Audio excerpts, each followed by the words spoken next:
I love new people joining us to get a nice shot of our kitchen.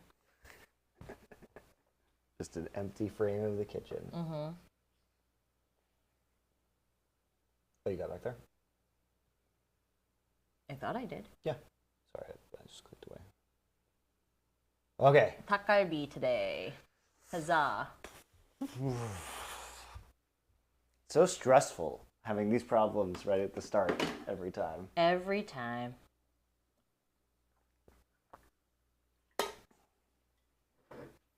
I need more too. Need more coffee? Need more coffee. Ugh, God, last night was awful. I'll just blame it on teething. I just blame everything on teething. Teething baby. Okay. Welcome back to Continue Cooking with me, MonteCristo, my delightful wife, Susie. Who is not very delightful today. We're here, and we're going to make 3 dishes today.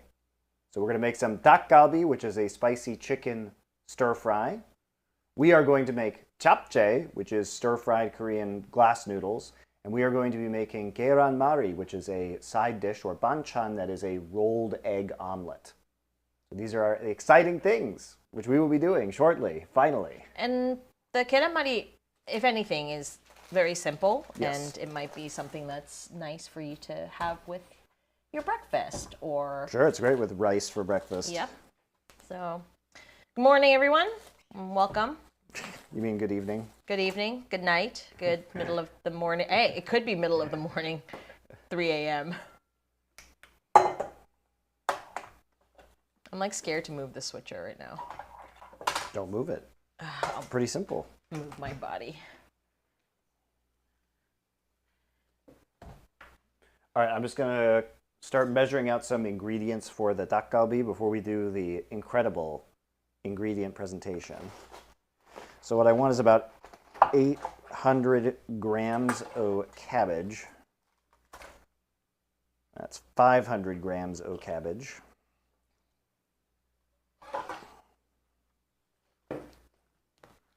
I've not cored this cabbage, which I will do now. Monty's truly becoming an old man. He's like, has this new obsession with cabbage. He loves cabbage. He keeps finding dishes to make that involve cabbage. Susie is starting to not enjoy cabbage anymore as a result. But cabbage is good for you. All right, so we got our 800 grams or so of, or we only need 250 grams. Oh, man, I'm tired too. All right, so we're only going to use about half of this. Just kidding. I will use the other cabbage for stuff later. Don't worry about it. So we're going to use 250 grams of cabbage. That's basically 250 grams exactly. So that's great. Will Doa be making any more appearances? Probably. Actually, I don't think he will. Oh, okay. He won't be. I think I know his... Yeah, actually, because we're not going to be you. doing this next week because I've got to do some other recordings with Doa. We actually just recorded our in-person Nerd Legion for Andor, which was really fun, and we're going to do some other in-person Nerd Legion recordings, so we're mostly focused on that kind of stuff. So next Sunday night, guys, we don't have cooking stream because Monty is going to be in some swanky place with some swanky LFN boys making swanky content. We're making the Chrono Trigger 30th anniversary retrospective for the LFN General Gaming channel, so we're trying to do some experimental stuff while we have people in person here. So it'll be me, Wolf, D-Gun, and Doa. That'll be fun. So we have our 250 grams of cabbage now. We're going to be using our favorite, which is chicken thigh meat. You'll want to get about 500 grams of this, so about a pound. This is a little bit more, but we'll just use the whole package because it's here. And we like things a little bit extra chickeny. Right, Susie? Mm-hmm.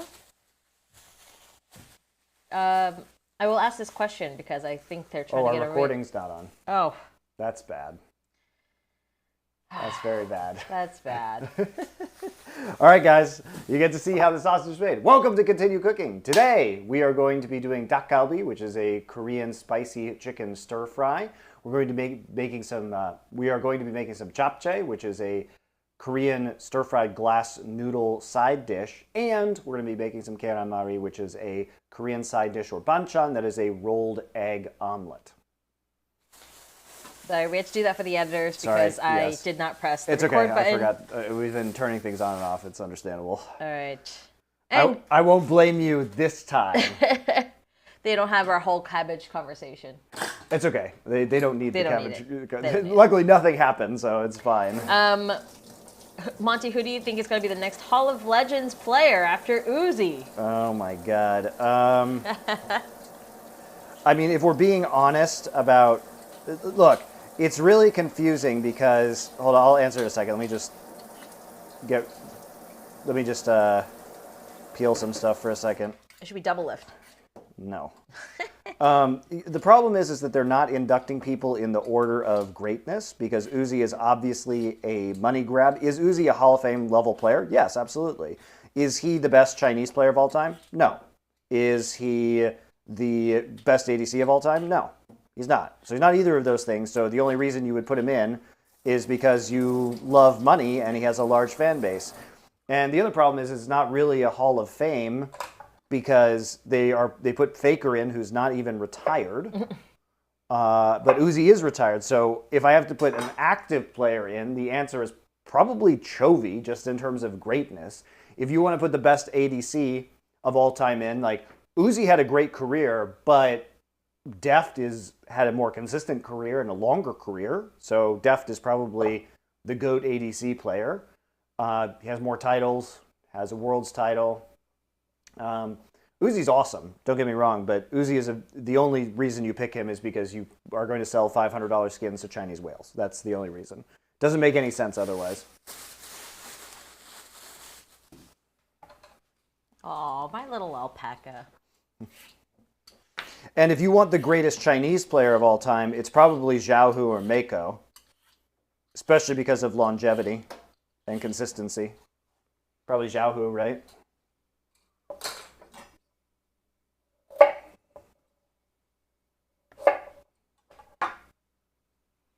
Just prepping some vegetables here, guys. So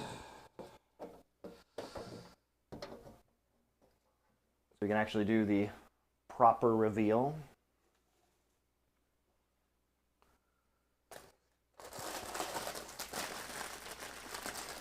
But I did see some absolutely hilarious takes from nephews on Twitter.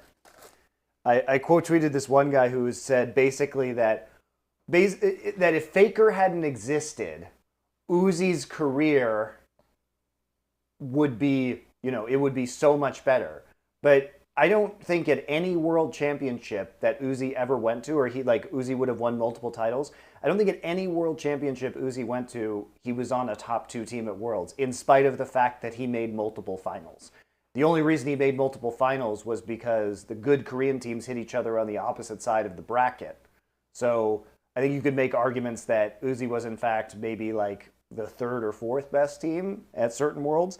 Maybe 2018 you could kind of make an argument, but the problem there is they got the massive upset to G2 in the quarterfinals. So they didn't even make semis. It's rough. We're saying probably Mad Life or Mata just deserve to be in there, but they're probably not going to make them any money, so. Yeah, look, I think Mad Life had a very short career, so it's hard to justify him doing that. And Mata kind of had a short career too, in terms of being at the absolute peak. So I don't know if I think either of them deserve it more than Uzi does, to be fair.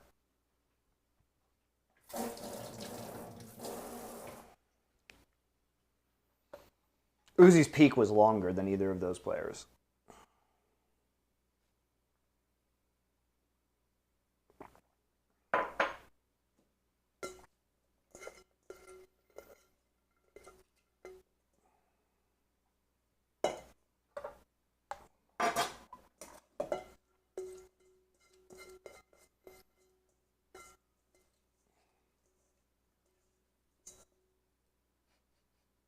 We just don't talk about 2015. What do you mean? I don't know. Wasn't Mad Life's career like 2 to 3 years? Yeah, and then he like went to NA and played in like amateur NA. It was bad. Oh, did he? Yeah. Played on Loco Doco's team. Of course. Yep.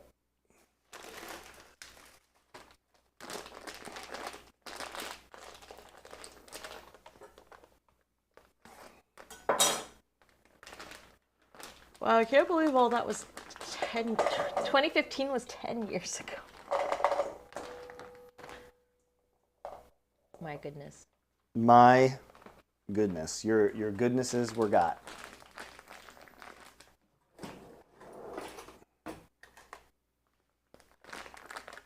I've got your tteokbokki tok. Yeah. Susie. Can we make some tteokbokki too? You can. I'm personally not going to do that thing. All right.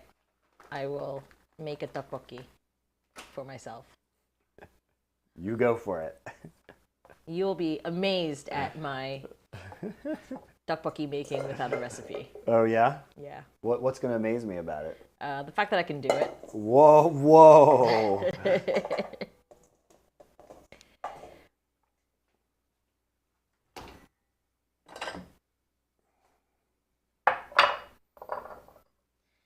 The first OGN stream I ever watched was catching the end of it when Chopra was translating an interview with Dandy.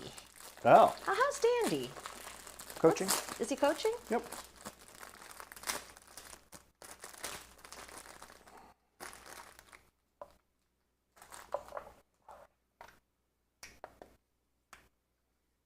I suppose I should. So I have my usual skin on chicken, which I'm going to need to remove the skin of. Because I have the only kind of chicken thighs they sell in Korea are going to be skin on, boneless skin on chicken thighs. You can either get bone in skin on or boneless skin on, but you can't get boneless skin off. That's not a thing. So I gotta keep the skin on for. I could, but this recipe is not going to crisp the skin, so there's not really, I think, a lot of point to doing that. It's going to add additional fat, which we don't necessarily need, and I think that, you know, because we're just going to be stir frying this in a sauce, it's not really going to add much of anything to it. But you could keep the skin on. I'm just not going to. Tystro says 2013 summer was my first ever full OGN stream. Oh, wow. That was the famous Faker versus Ryu, Zed versus Zed. Kamazing One, first time in chat, says, I remember watching CLGEU match where the match got so long people were cheering for ward kills. Yep. The nephews don't care about that. They don't. They don't even know. No, they just spout random stuff that if you looked at a wiki, you would have been like, wow, Uzi sure was close to winning those titles. He was not.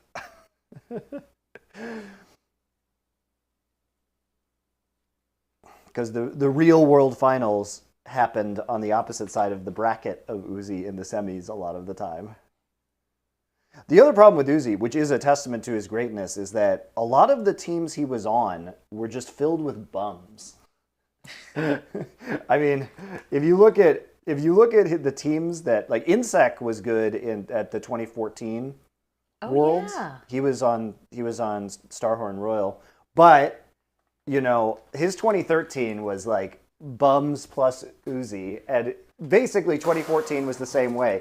None of those players ever did anything. Like, Tabe was on his team in 2013, and sure, Tabe went on to be a good coach, but not much of a player.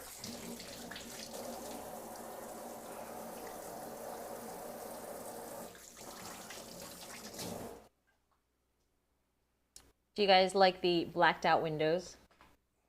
Does it feel better? There you go. So we're going to put this chicken here into this here bowl for our ingredients presentation.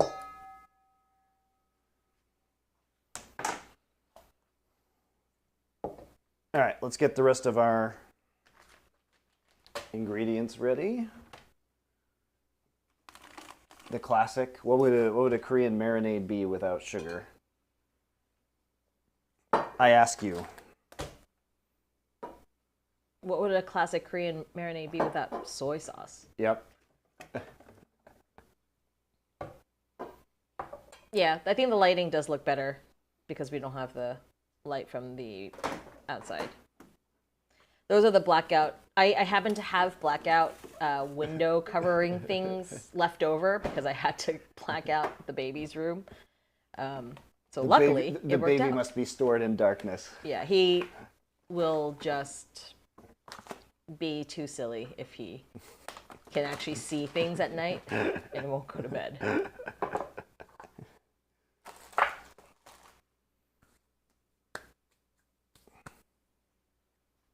Do you want to talk about a real pick no one will ever bring up? Is Yellow Life. What? Dude won worlds in one role and then swapped to another role and helped raise rookies to an legit international team and then was an amazing shot caller. Who? Who? What was the name? Yellow Life? What? I don't know who that is. Are you talking about a fictional person? Yellow Star. Oh, Yellow Star, yeah. Yellow Star. That makes more sense. Yes, indeed it does.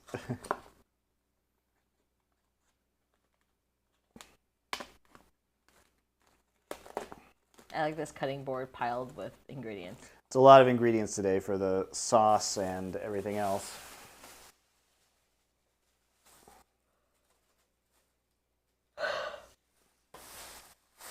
Sorry guys, normally I'm more organized, but I was dealing with all this BS today, so forgive me, please. Sorry everything's so late. Sorry it's a mess. Okay.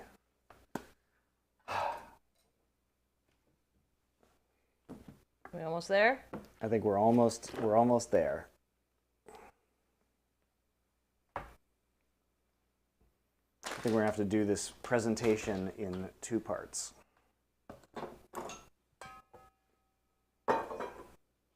Okay. I'm ready. I'm ready for crouch cam. Crouch cam. Crouch. Oh, 3 looks nice. Oh, but we'll go to 2. Finally. But 3 looks so nice. Okay. All right, guys, here's our ingredients for our dakgalbi, which is the spicy Korean chicken stir fry. We have 500 grams or about a pound of boneless chicken. We have about 500 grams of boneless, skinless chicken thighs here, or 1 pound. We have some tteokbokki tteok, which is rice cakes, Korean rice cakes that are typically used in a dish called tteokbokki, but they're very nice in this as well. We have a couple of green onions. We've got some green cabbage, a carrot that we're going to be cutting into matchsticks, and some Korean sweet potato or koguma. And we have gnip or perilla leaves. In Japanese, these are called shiso. 500 pounds of chicken. Is that what I said? Yeah. Whoops. I meant 500 grams / 1 pound. Okay.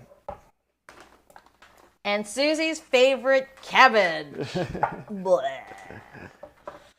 You like cabbage, stop it. It's okay, not so much of it. There isn't so much of it. What are you talking about? Your cabbage pork thing was too much cabbage. It was good. It was pork.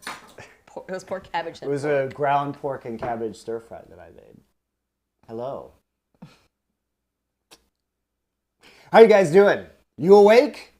All right, here is our sauce and marinade for the dakgalbi. We're gonna have gochujang, which is the fermented Korean red pepper paste. We have gochugaru, which are Korean red chili flakes. We're going to have a little bit of garlic here that I throw around. So garlic, a little bit of minced ginger. We're gonna add a bit of Korean curry powder. This is medium, you can do mild or whatever you want. A little bit of white sugar. This is corn syrup or oligodang in Korean. This is rice wine or matsul. You can use mirin for this instead. We also have some sesame oil and some soy sauce.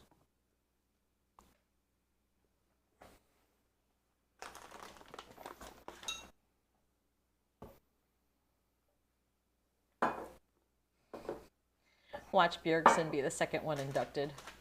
He won't be. He can't make them enough money. We don't have to worry about that one, guys. For the memes. All right, first off, we're going to make our sauce here. So let's get all of our saucy ingredients together.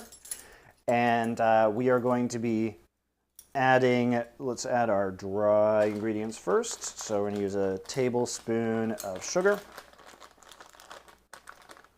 Cabbage always reminds me of Thorin's rant about Polish food and their food always having a lot of cabbage because they were poor.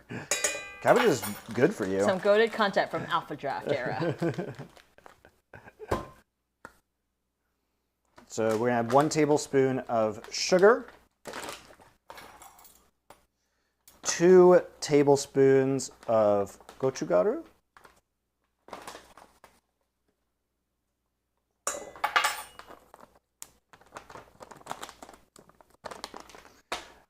gochugaru is one of those ingredients that's very easy to get off Amazon or anything like that. It also comes in varying degrees of spiciness, so make sure that you get the right spice. The spicy one. You want the spicy one. This is a spicy dish.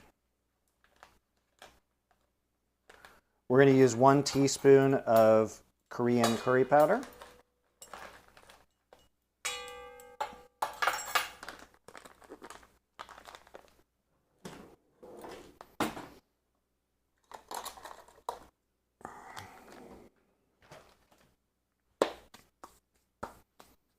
And now we're going to add the wet ingredients.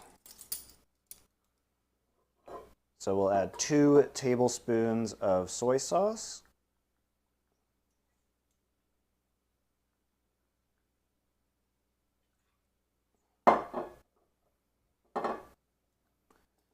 Two tablespoons of our matsul or mirin.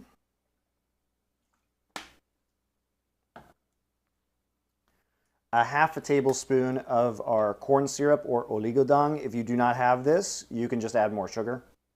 But this is going to thicken it up a little bit, which is nice. So half a tablespoon of that. We're going to add 2 tablespoons of our gochujang. I'll grab a spoon real quick.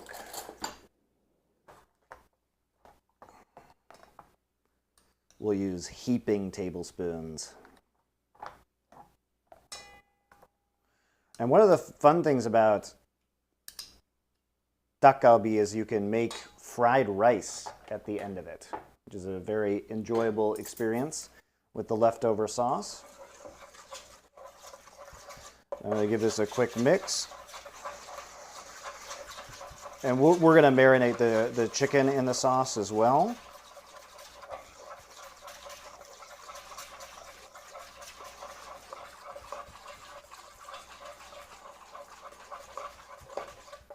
Okay, I'm going to add 1 tablespoon of sesame oil.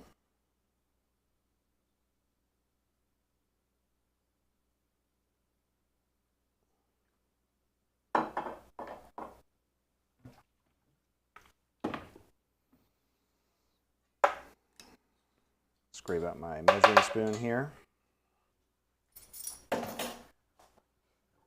When you finally get the tech issues locked down, do we get the 24-hour roux stream? I think it'll be a 24-hour meal prep stream is what it's going to be. The tech issues don't really, like once they're resolved like they are now, it's not like they happen in the middle of the stream. You know what I mean, guys? It's just like those issues at the beginning with the robot voice, which I know how to fix now, but I still don't know what's causing it, but I do know how to fix it. It requires just rebooting a bunch of stuff. I'm still narrowing down on what the problem there is. Okay, I'm going to add about a teaspoon of ginger, grated ginger. It's not going to be a whole lot, but you guys can see it here. Just going to grate this thumb of ginger directly in here.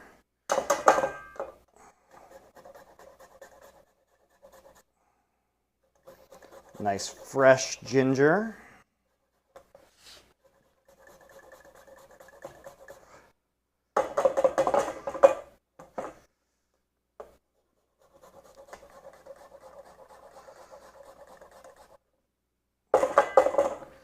And then we're going to add about a tablespoon of minced garlic.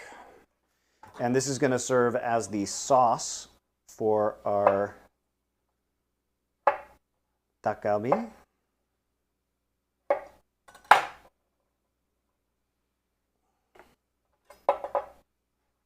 Do that real quick.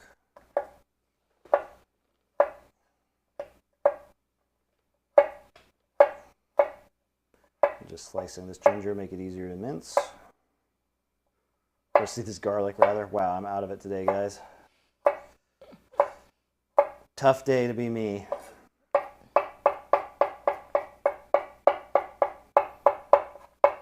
The production, you know, one of the real problems with the production issues is that they just take so much energy out of you when you're trying to solve them.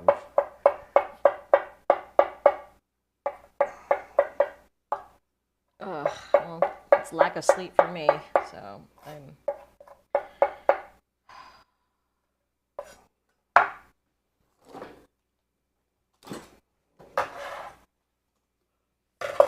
Little dude didn't want sleep last night. Classic. Okay, so we're gonna mix the ginger and garlic in now. There you go. More stirring content for you guys. Can we have slow-mo stirring? Slow. There you go. Okay.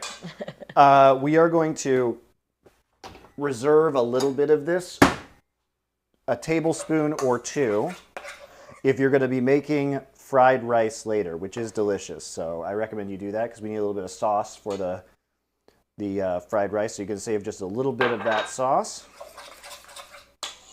And now we're going to add our chicken to it. So we have our chicken thighs. I'm just going to cut them into like bite-sized pieces. First off, so they'll cook faster, and also because everything needs to be bite-sized here.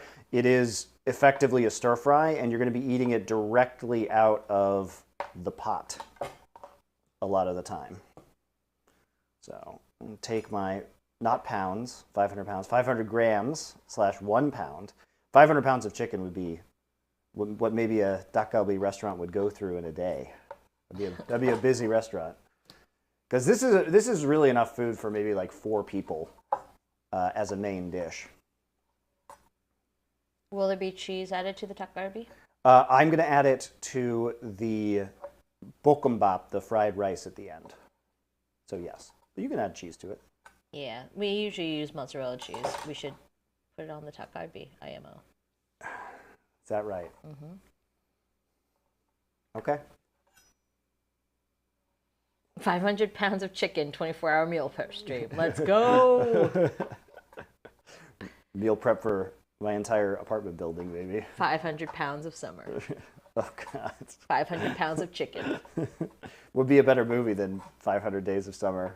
I can't believe people like that movie. That movie is very like, if you had just gotten out of a relationship or something, and watching that movie just kind of helps you understand your feelings, I guess. I thought it was cute. It's not cute. It's horrible. It was cute. You just don't like Zoe, what's her name? Deschanel? Yeah. I don't, but also the movie is horrible. It doesn't matter who that actress was. It was a little, the way it ends, where he meets a girl named Autumn at the end. It's so cringe, like, come Susie. on. It's so cringe. I don't know what to tell you. That movie is terrible.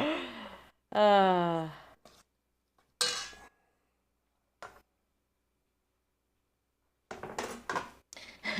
don't think the issue is that people like the movie. I think the issue is that people don't see the film as a toxic relationship. It is incredibly toxic. That's the problem. Okay, guys, so we're going to mix up our sauce here with the chicken in this delightful marinade. So we can leave that there for a little bit while we get everything else ready. Ooh, it smells so good. I love the combination of the garlic and the ginger and the gochujang. It's a very Korean smell, Korean food smell. Gotta wash my hands, clean off our cutting board here because we just had raw chicken everywhere. We had cutting board on cutting board action. That's right, cutting boardception. Well, I didn't want to wash the wooden cutting board after having the raw chicken on there, guys. So this is a way that I can only wash the plastic cutting board on top. So you guys see that big white block by the sink that has 4 separate cutting boards in it, plastic ones, so that we can use cutting boards on top of cutting boards.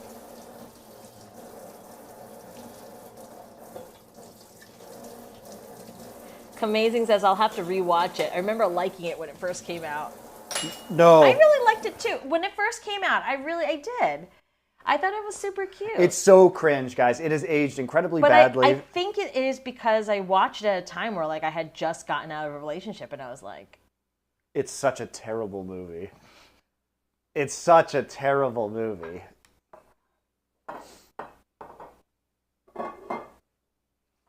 All right, we need to cut everything into smaller pieces, obviously, except for the dok, which we're going to be having whole.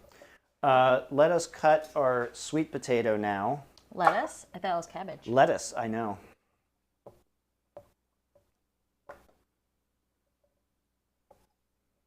Elf is also a movie that didn't age well. I think Elf is fine. Elf is what it is. It's okay. I mean, it's okay. Yeah. If you've never seen 500 Days of Summer, don't watch it. Watch our piece instead. You can watch Monty, Thorin, and Richard just rip it apart. Yeah, we all hate that movie, which has now become one of the most viewed foreplay episodes of all time. Really?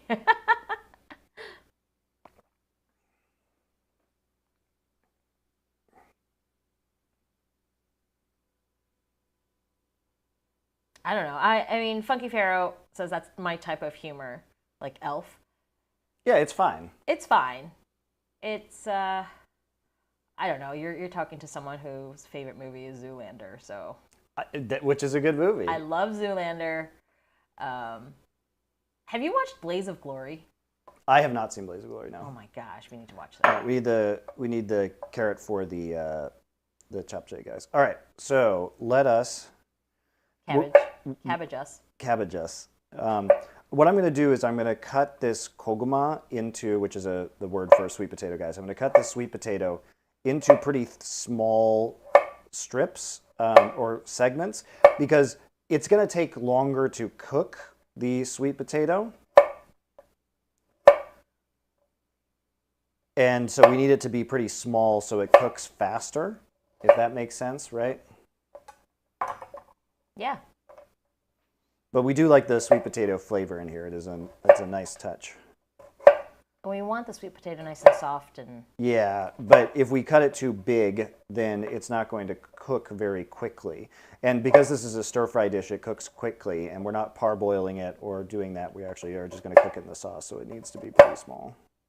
Which is why I'm cutting the bigger chunks in half here, but I'm leaving the smaller chunks as is.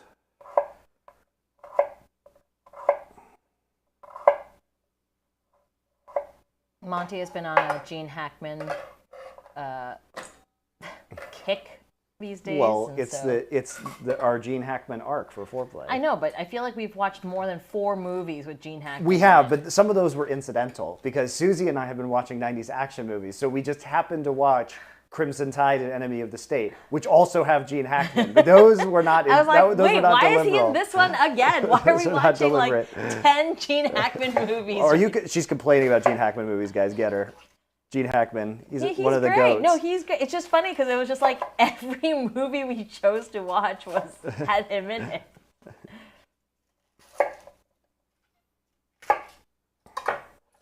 All right, we're cutting our green cabbage here into bite-sized pieces. It's a stir fry, so we want everything in bite-sized pieces as much as possible.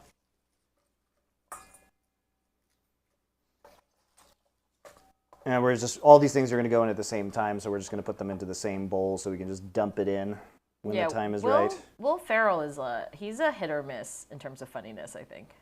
You know who is a Will that is funny all the time is Will Arnett. He's great. I don't actually even think he plays roles. He doesn't. He just is. Him. He just is. He just is.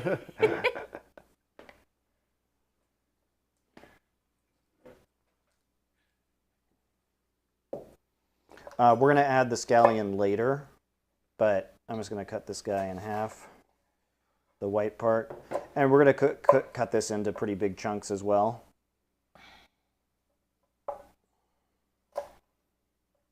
But we don't need to thinly slice this. We can leave it relatively big.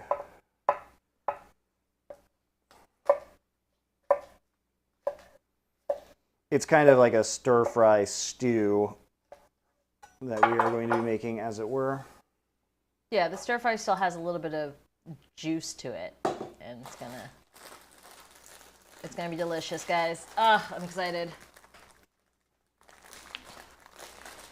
I think my goat for comedy actors is Jim Carrey. Oh God, no! When I was like, I've always hated Jim Carrey. Oh my God, he was like my middle school crush. That's so I was like weird, in love Susie. with Jim Carrey. So I'm not. He is talented at what he does. I just don't really vibe with his sense of humor. I will say that I really like Jim Carrey in dramatic roles. So Truman Show and Eternal Sunshine of the Spotless Mind, I think he's amazing in.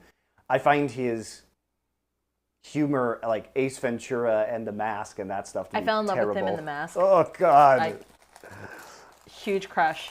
It's like Adam Sandler. Like, although I do think Adam Sandler's movies are funnier, like Happy Gilmore, I think is very funny. But if you compare him to his dramatic chops in terms of acting, like Punch Drunk Love and Uncut Gems, I think he's amazing. So it's funny because Adam Sandler's type of humor annoys me. Like I can watch a little bit of it and then I'm just like, ugh, I can't deal with this anymore. I'll make you watch Uncut Gems at some point in time. He is incredibly annoying in that movie, Susie. But that's the point. I can't. And that's the reason why I can't watch Breaking Bad is because of Skylar. Like once I find an annoying character, I'm like, I can't do this. Especially annoying female characters. You're much more susceptible to annoying female characters because I can't stand it when women are like that.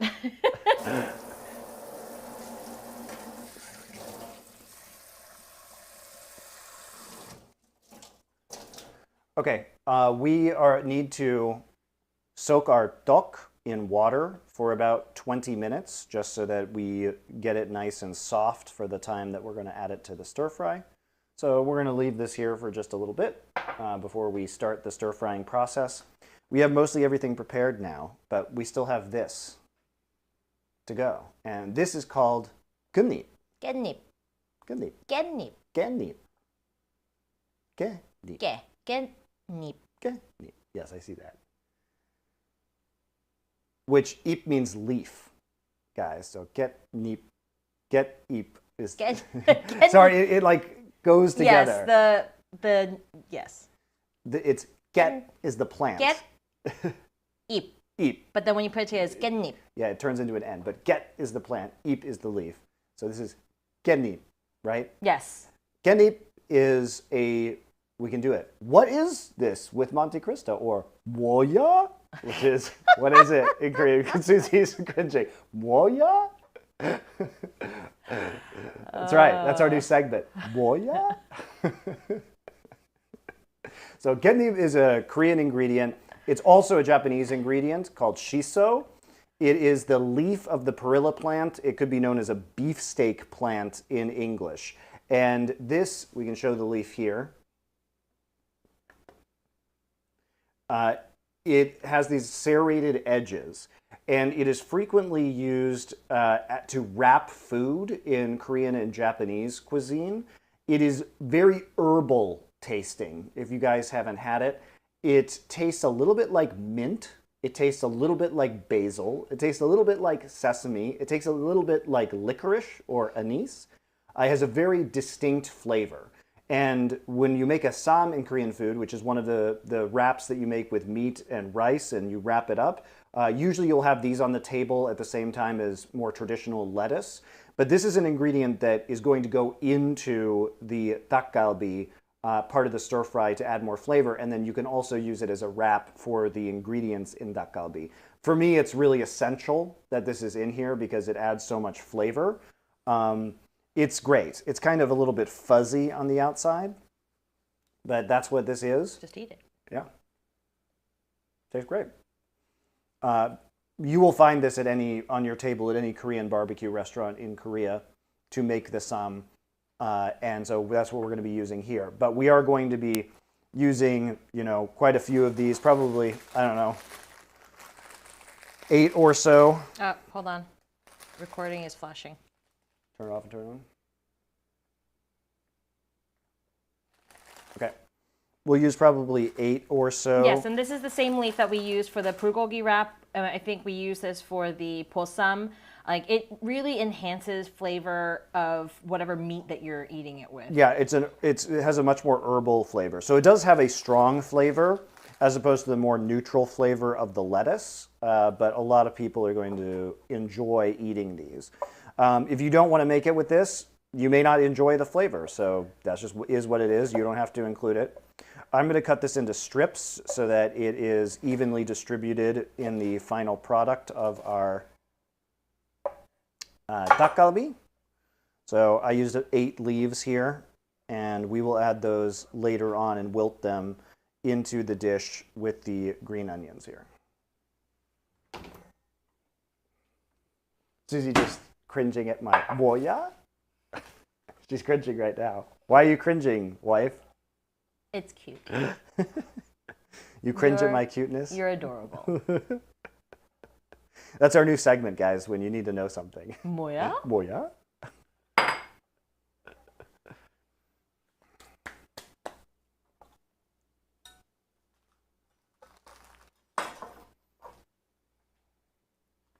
Monty coffee drinking shot. So our ingredients are now prepped for our. There's a lot of cutting today, and this is the reality of stir fry dishes, guys. Is that 90% of the prep is just cutting things. I was reading this book on the history of cooking, and one of the things that is very interesting is just the difference in philosophy in cooking between places like China and the West. So in the West, obviously, we have knives on the table in which to cut our food. But that would be considered very barbaric in China because their food is stir-fried and their food is pre-cut so that it's all bite-sized so that you can just eat it with chopsticks and not have to hack away at things while it's on the table. So this is why when we make stir-fries, everything is going to be cut in advance into bite-sized portions, and then it's going to be cooked very rapidly. So once you're actually in the cooking process, it goes very quickly, but beforehand, it can be a little bit laborious. It's a lot of cutting stuff and putting it into various bowls and having them next to your wok or carbon steel pan or whatever you're going to be stir-frying. Oh, yeah, I guess. Man, Western people make you work for your food. Exactly. You actually have to It's not very refined, is it? No. That's why, I know, and I'm sure you've noticed, that when we order steaks and stuff, I like to cut my steak up into little pieces first before eating it, because why work in between bites? So I'm going to get all of the ingredients here ready for the japchae now. So that's going to have to come together pretty quickly. I froze a little steak. I want to slice it thinly. Was that the steak that you defrosted last night, but then refroze again today? Look, I needed it to not be entirely frozen, Susie. I needed it to be partially frozen so I can still cut it. Do not ask questions. Ta-da! But yes, It's only been in there for about an hour. So that's some of the ice on it, but that's all right. Let's get our mushrooms out.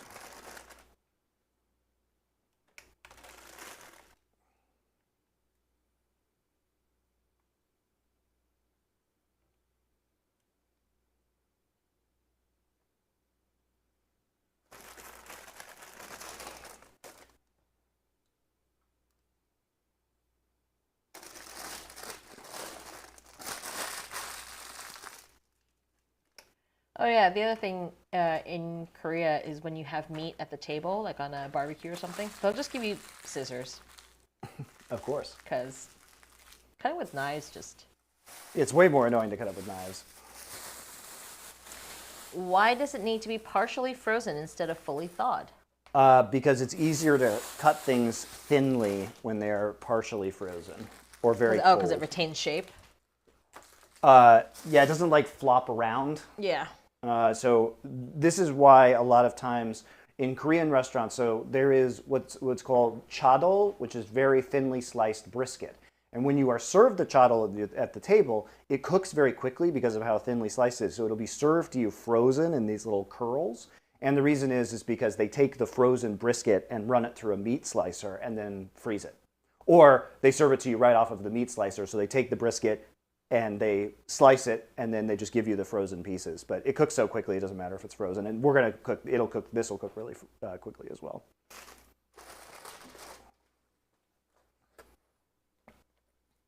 Ooh, what's that? Spinach. Oh, it's more spinach. Spinach for our japchae. You make more spinach panchan with that. We're out. Okay. Oh. I'll take your advice and do that. In fact, I was already planning on doing that. One step ahead of you, Susie Kim. Well, because that's one of the vegetables that Max will eat. I know. It's almost like I planned this. I'm holding that trivia for the next time my friends go to Korean barbecue. The what? The trivia, I guess you said about the frozen meat. That's right. I'm here to provide you with world-class food trivia.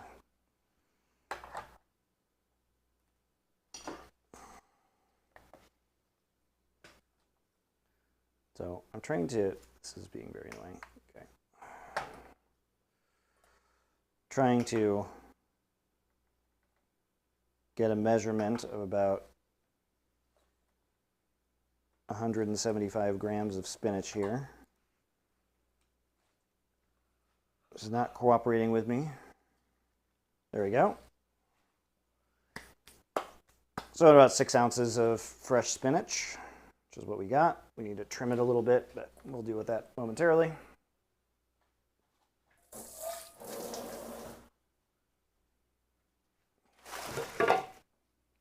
Just shove my mess out of sight here and out of mind.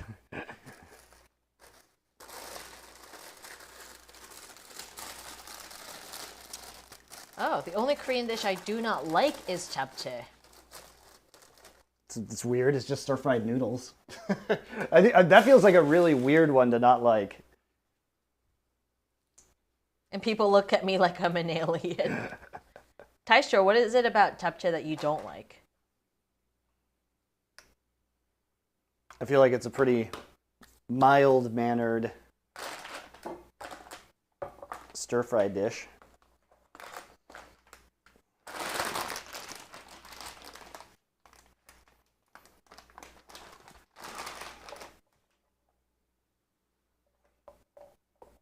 Our sesame oil is back.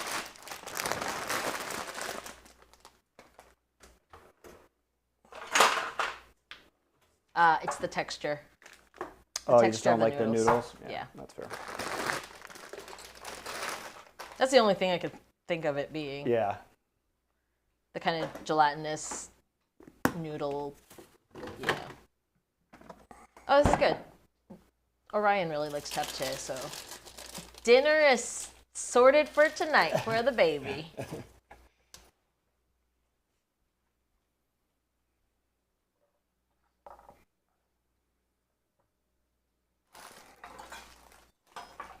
I also like that some of the time when you're planning out what to cook, it's like, how can I feed this to my children? Exactly.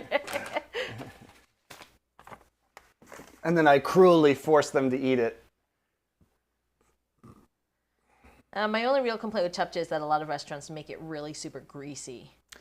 Yeah. I've noticed that too. Really? It's really oily in restaurant japchae. It's probably because they don't want the noodles sticking together so much. Yeah. They also might make it in advance and then reheat it. And if you reheat it, you add a little bit more sesame oil.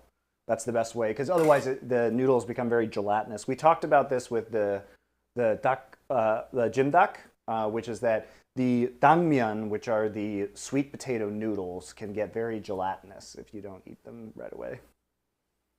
Which is unfortunate, but. Okay, I'm ready for you. You ready for me, baby? Whoa, the wipe. All right, guys. Here are our ingredients for our japchae. First off, we're not going to use this much steak. We're going to shave off about 4 ounces of this. This is a chuck eye roll, but you can use a lean cut. We're going to be cutting this very thin, so you don't have to use an expensive cut of beef for this. We're going to be cutting this carrot into matchsticks to add that. We have shiitake mushrooms. We have 1 small onion. You can use half a medium onion as well. A couple of green onions. We'll have about a tablespoon of minced garlic. So I have these garlic cloves right here. About 6 ounces of fresh spinach. And then for the sauce, we're going to have some sugar, some sesame oil, and some soy sauce, or ganjang in Korean. So this is going to make our japchae alongside, of course, our dangmyeon. Now to get the right width for this, you can look, and in fact this has, wow, it has japchae on there, so you know it's the right one. Dangmyeon is going to be a Korean glass noodle that is made out of sweet potato. It is delicious.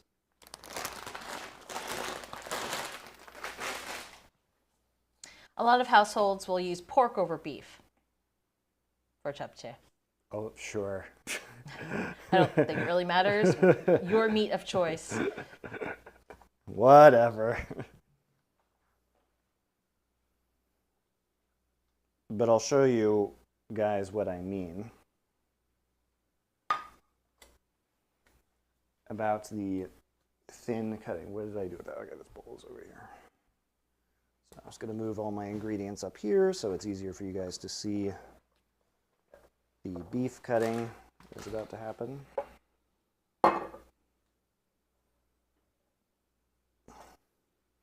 So I'm going to get my kitchen scale back. I'm going to cut about 4 ounces or 125 grams of this beef.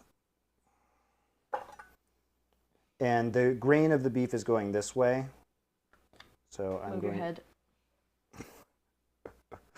I'm going to cut off some of the fat first on this. And I'm not going to use, obviously this is way more than I need, but I'm going to be using this to probably make some seolleongtang as well. But that's for a different show and a different recipe. I'm cutting out some of the big pieces of fat right here. It's still very cold, the meat. So I'll do that later.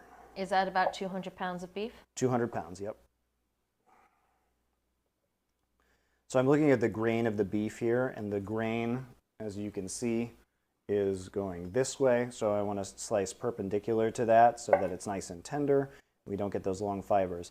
But as you'll see, you know, we can get, because it's partially frozen, it was thawed, and then I tossed it into the freezer for about an hour, and it's going to cut very thinly now as a result.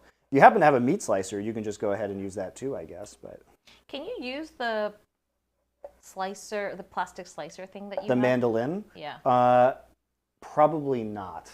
Unless if it was really frozen, like frozen maybe, but like this is just way easier to use a knife. And also we can get it very thin, right?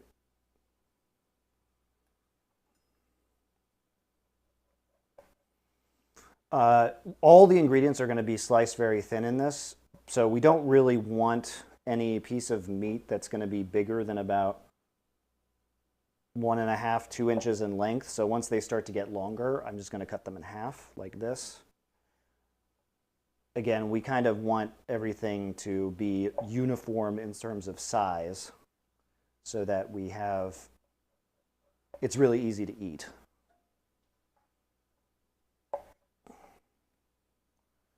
So I'm up to about 50 grams of meat so far. It's going to be slow going because we're adding it just a tiny amount at a time.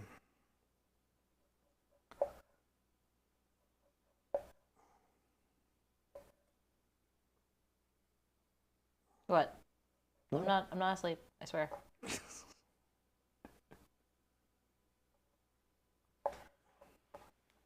I'm sure you'd prefer to be asleep. Oh my God. She doesn't want to be here with you guys. I want to be here with you. I swear, you know, thank God kids are cute, because I would have chucked that kid out the window so hard last night if he wasn't mine. And you heard the confession here, by the way. So when something happens to our child, now you know what happened to it. But I didn't. I didn't. I lovingly cradled him back to bed. Very good. What a great mom you are. So I'm just going to trim some of this fat off because I can turn this into meat for solongtang later, but I don't need all this fat in there. It's just going to render off in the soup anyway, and then I have to skin it off or whatever, so easier just to take it out now. Big chunk of fat in here. I'm planning to get food prep gloves for when I cook. Why? Monty likes the feeling of raw food. I mean, I do think it's important to feel what you're doing. For example, I can feel the, feel the texture of foods, feel the fat in here. It makes it kind of easier, in my opinion. But you do what you want. I don't think that's necessary.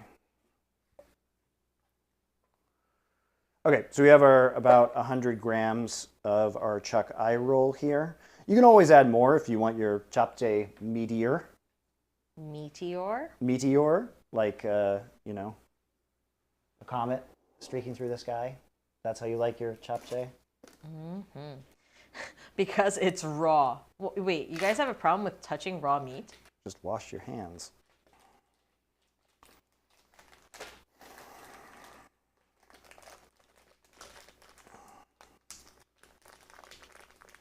I don't know, for me, the feel of this stuff is very important. Plus, we're just going to wash everything right now anyway. You do you. You absolutely can wear gloves. That is a choice you can make, and it's not wrong.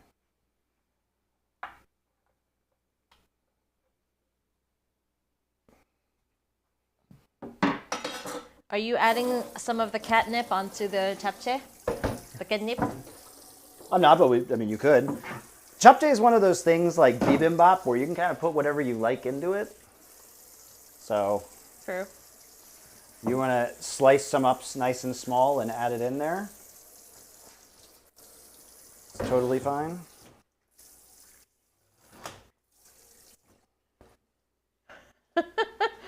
I don't wear gloves to go to the bathroom, so why would I wear gloves when I'm working with raw meat? Exactly. If you can handle your meat with bare hands, you can handle a cow's meat. Why stop at touching it raw? I taste raw meat to fully understand the textures.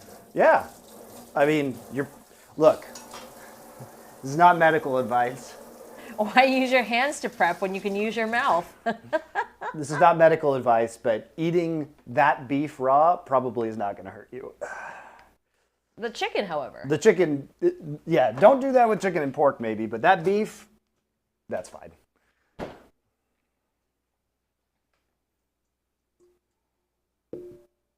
More so my hands don't get slippery. All right. Whatever, man. I don't care. That's how you want to do things. God bless you.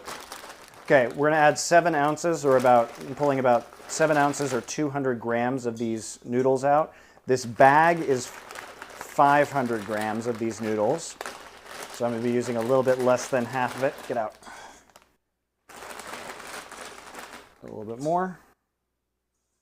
It's a little bit too much. There we go. 200 grams of the tangmyeon noodles.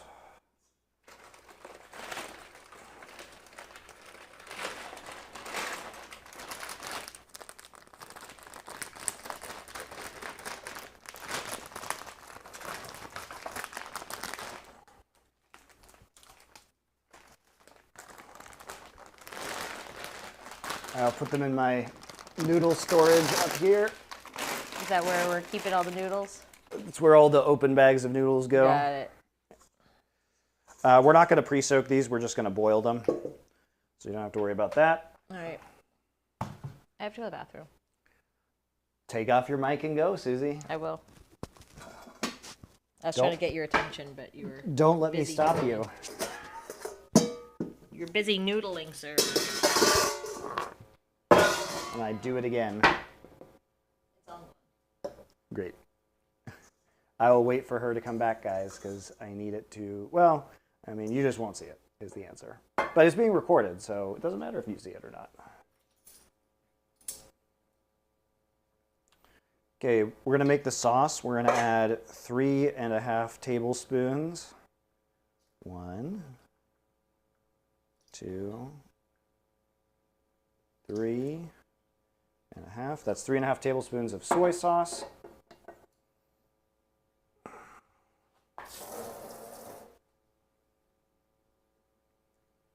Going to add 3 tablespoons of sugar.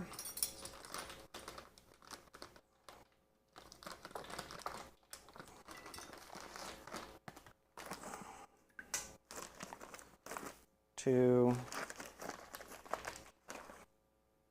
3.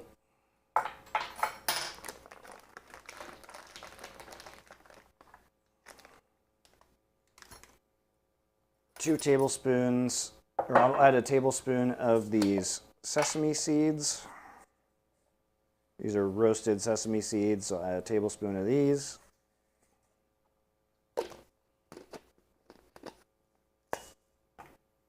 Going to add 2 tablespoons of the sesame oil.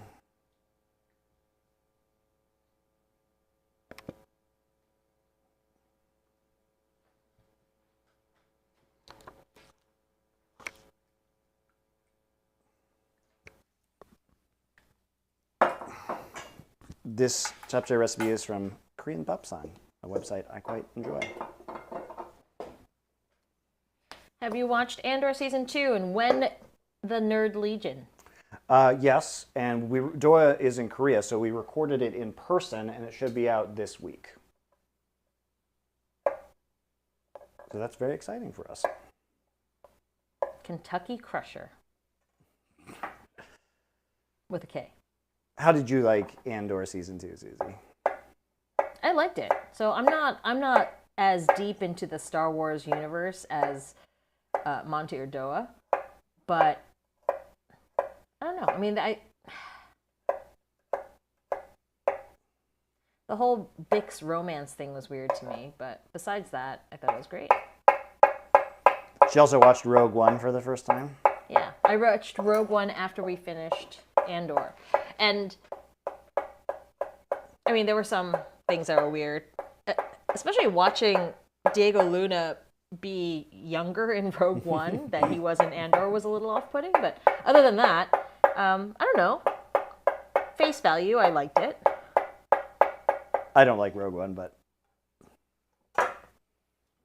Did Doa like it? Of course he did. Of course he did. He's an loves Ahsoka apologist, like yeah. Disgusting. Doa loves all things Star Wars. All things Star Wars. Imagine living your life as a disgusting Ahsoka apologist. All right, so we put the garlic in. About 2 teaspoons of minced garlic. I'm stirring this up to incorporate the sugar right now. I'm going to crack a little bit of black pepper in here.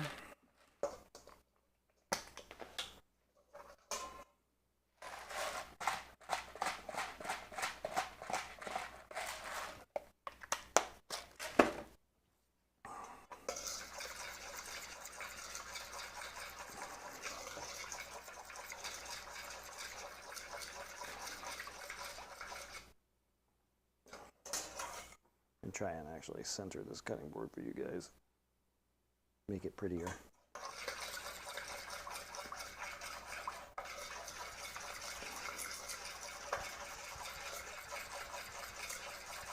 Rogue One was one of the best Star Wars things in the past 10 years. Yeah, it's not saying a lot. Easily better than 7, 8, and 9. Wow, what interesting opinions you guys have. But not comparable to the originals. It's not, guys, it's not good. The only reason people liked Rogue One was because it wasn't trash like everything else Star Wars that has been released since the original trilogy. That's why people were humping Rogue One. It's not a good movie. It's incredibly stupid. It's actually just straight up bad as a film. The characters, Jyn Erso is a terrible character. The thing we love about the original trilogy is that the characters are all super fun. Rogue One's characters are terrible, and you don't care about any of them. Andor has cool characters, like Luthen Rael and Clea are great characters. Yeah, Mon Mothma's character is super interesting. Andor's like okay, but he doesn't need to be interesting.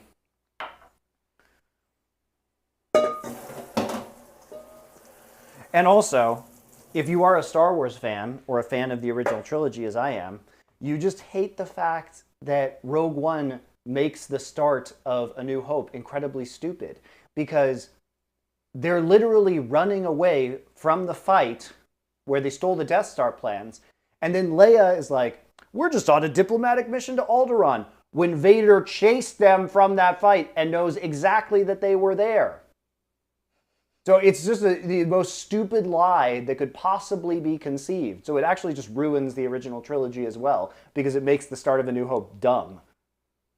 They should have, I mean, I guess they could have ended it better. They could have ended Rogue One in a way that it made sense for Leia to say that. I know, it's crazy that they did that, right? They didn't have to do that.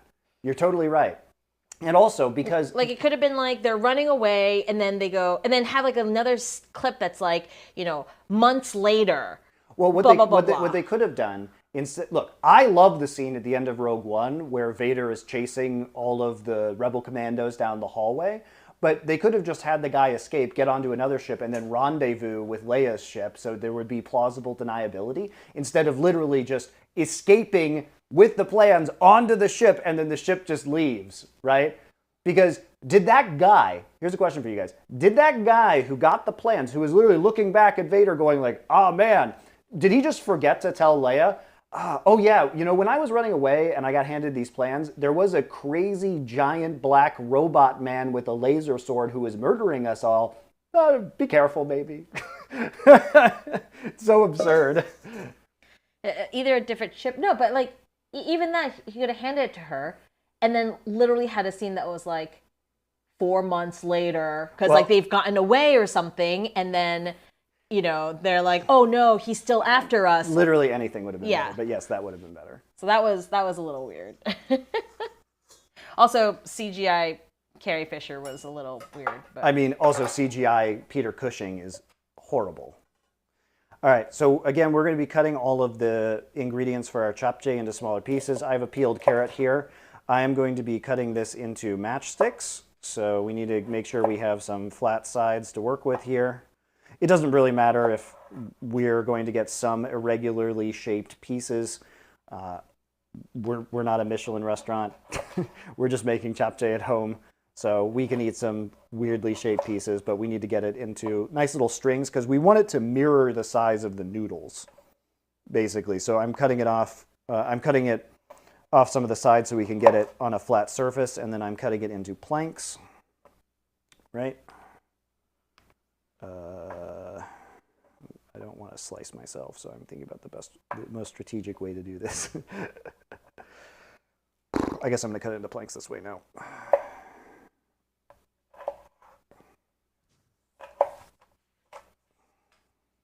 I liked Skeleton Crew. Yeah, Skeleton Crew is super cute.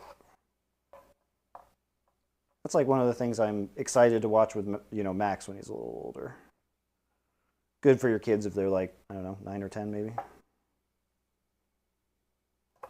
Whoops. We'll not do this the dangerous way. We won't slice ourselves today.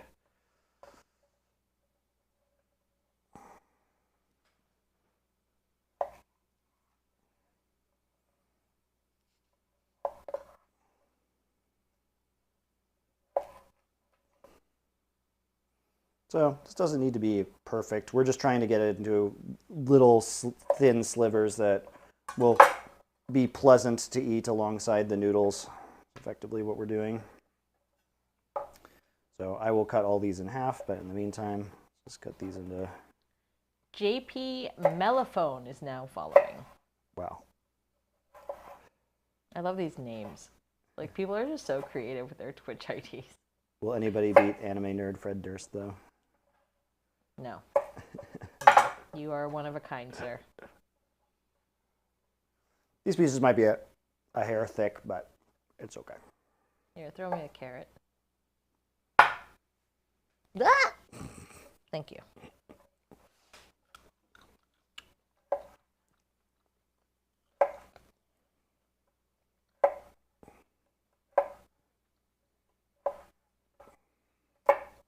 Not my finest knife work, that's for sure, but gets the job done, I guess. Sting says it feels really weird to think I've never seen any of the big series movies like Harry Potter, Star Wars, or Lord of the Rings. Lord of the Rings is the best one. The original Star Wars trilogy is very good. The rest of Star Wars, except for Andor, is pretty bad. I feel like we should watch the originals again. I haven't seen them since like high school. Oh, sure. And, you know, that was like... It was a long time ago. That was in the 90s, so... Yeah, the original trilogy still... I think Empire Strikes Back is still an amazing movie.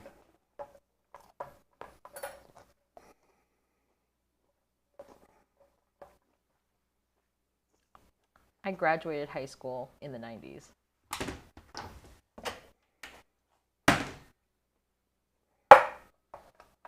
Never attempt all 3 Lord of the Rings extension editions in one sitting. I made that mistake once. Why? Oh my goodness. How many hours was that? It's like 12 hours. I guess if you have no responsibilities, that is doable. Yeah, it's fine. Okay, I'm just going to... In Korea, the spinach is...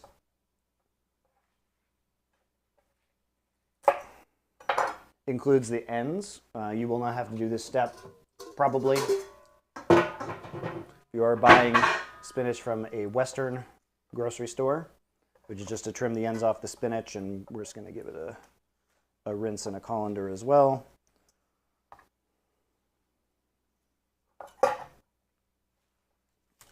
We are going to have to blanch the spinach. Blanch. So, because we're going to add it towards the end of our japchae.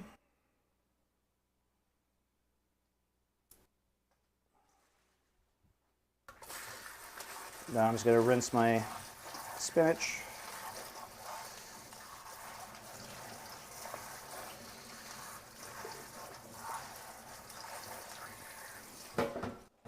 All right, I think we're finally ready to begin the cooking process, guys. Woohoo! So first things first, we're going to make the noodles for the japchae.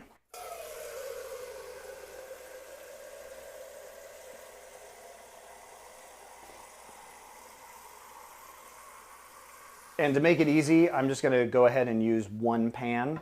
So I'm using a 12-inch nonstick skillet for this. And we're going to make the noodles first. I'm going to bring about 5 cups of water here to a boil in the skillet. The exact amount of water is not very important. It's about 1.25 liters, but I'm just trying to be able to submerge the pasta within this. So I'm going to turn this on to high just to get this boiling. And then once we do that, we're going to put our tangmyeon, or our glass noodles, in there in order to cook them.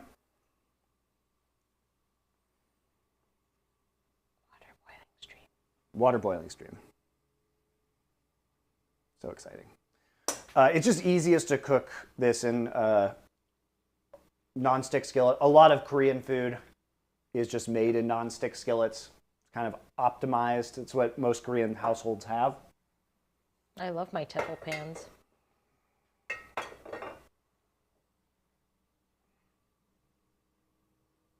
We should get Tefal sponsorship. Tefal. It's a French company. It is. I love these pans. They do make good nonstick pans.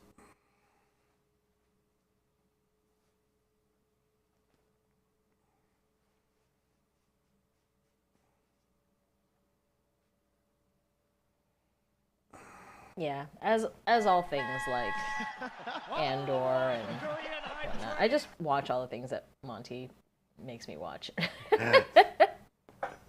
Makes you, I Clockwork Orange her, where I put her on the couch and then I force her eyes open. I was just thinking about Clockwork Orange the other day. I think I want to watch that again. It's a good movie. But yeah, I have my Clockwork Orange chair over there. The little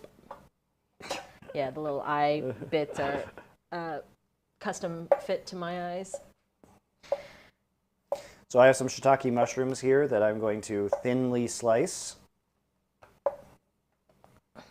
Thinly slice our shiitake mushrooms. Peregrine 1. Thank you for your subscription. Thank you, Peregrine. You're a top 3 falcon. But they said they're Peregrine 1. Yeah, they might be the best peregrine falcon, but. All right, so we are going to slice up our shiitake mushrooms. Another vegetable that we're adding to our japchae.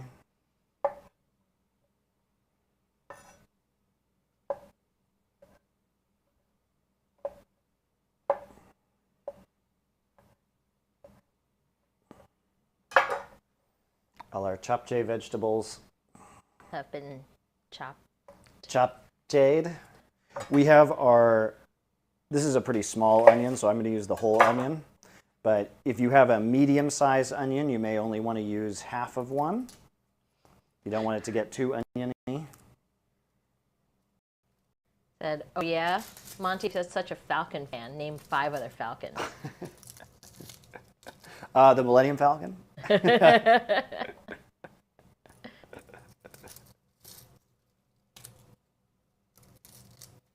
Why don't you guys name some falcons?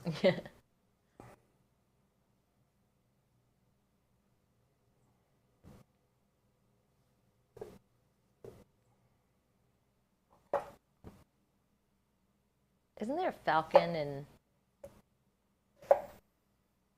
There's a video game Falcon that right now my brain is not working and I can't remember his name. Okay, so I'm going to cut these into very thin strips. Again, we want them to mirror the size of the noodles, so that's how we want our onion to be too, so we can pick it up very easily with our chopsticks, with the noodle pieces. Captain Falcon? There you go. Maltese Falcon?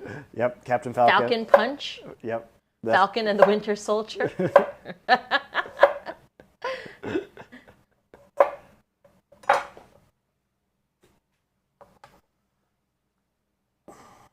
The water's boiling, guys. You guys want to see bubbling water? All right, we're good. I'll turn this down to medium, and we're gonna put our tangmyeon in there and watch it melt into the water. Ooh. You can make spaghetti this way too. I usually don't do it in a non-stick pan. I do it in a stainless steel pan, but it's a very efficient way to make spaghetti because it is going to boil the water super fast. Because you're just using not a lot of water, and the spaghetti fits nicely in it, as you can see here. We're going to keep an eye on this. I'm going to put a timer on for about, let's try 6 minutes at first. Atlanta Falcons? And we'll check it. We'll keep an eye on this guy. And we will strain it in cold water. In the meantime, we're going to get ready with our green onions. If you have one of the tools that slices the green onions into ribbons, that is an excellent tool. I have in the States, but I don't have here, so I'm going to just be kind of cutting them into ribbons myself. But I do miss that. Maybe I'll get one here. You're just slowly buying all of your kitchen things. Well, those things are not expensive, right? So it's just like, it looks like kind of like a pen. It has a handle and it has a series of blades that will just in one stroke slice it's made for green onions specifically if you want these kind of like shredded ribbons, but I also can just do it with a knife. Yeah. Those kinds of kitchen tools, it's like avocado cutters. I love avocado cutters. And like, that's the one thing I love, Susie. How dare you? But it's just funny because there's just so many, like, when you look in a kitchen, you go, oh, this is a white person's kitchen because they have like all these specific tools for very specific things. No, that's a Chinese tool, so you take that one back What? immediately. The green onion cutter is a Chinese tool.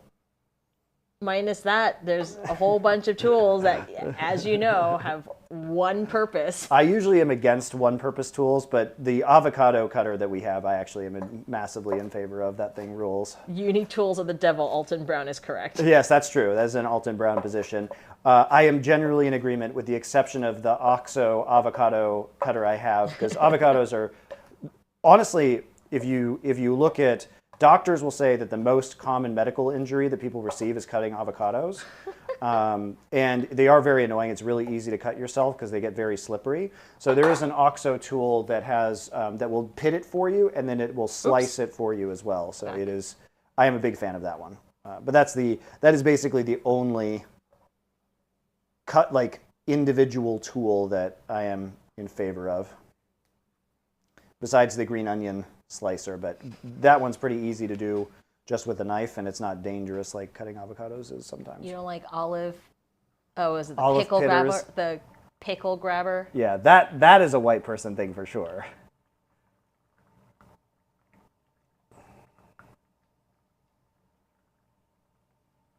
The most common medical injury are burns. But sure. Second most common is dull knife to cut anything. Yeah, but avocados are like... Would you buy a garlic press? We have a garlic press. I don't really use it. I just mince it. It's fine. I like garlic press. You can have one, though. I allow it. I will allow you to have a garlic press. And, you know, the thing about... Where can you buy a mortar and pestle? Amazon. There you go. Do you guys have a place in U.S. and Korea? No, we sold our house in America. If you guys look at this, so this is a noodle that's about been in there for about 3 minutes, and it looks translucent, which is what we want, but it's still like very chewy and hard. We don't have a place in U.S. right now, but all of our stuff is in storage out there because when we eventually go back, you know, we'll have our house that we had packed up and sold. But yeah, all of our stuff are in boxes, which sucks because we can't easily access them. We also didn't expect to be in Korea this long, and so we kind of packed very lightly coming over here. So we basically just Facebook marketplaced a bunch of furniture. Yep. There's an app called Tangan or Carrot here.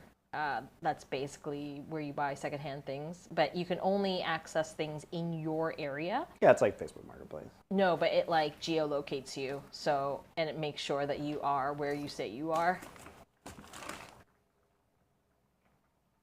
What food do you miss from America? Not much. You can get, that would have been a question for like the last time we lived here, where it was really hard to get certain ingredients, but now because Amazon ships for free to Korea and Coupang exists, and there's a lot more international food in general, it's pretty easy to get the ingredients. And because I can make anything that I want, I don't know, I haven't wanted a bunch of stuff for the most part. I miss that hot sauce from Highly Likely. I see. Honey and Doa were supposed to bring it for us, and she said they even bought it, and then they left it in their fridge. Fantastic. I am so sad.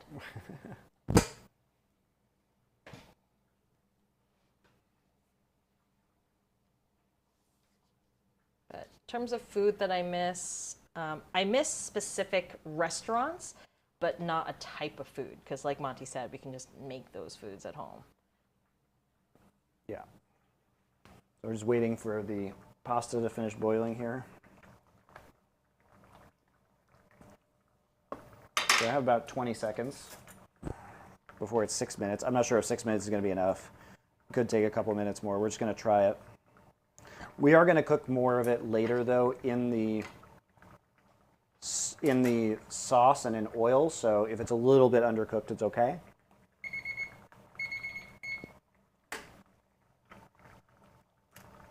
It's still a bit chewy, so I'll leave it in for maybe another minute. Still a bit chewy.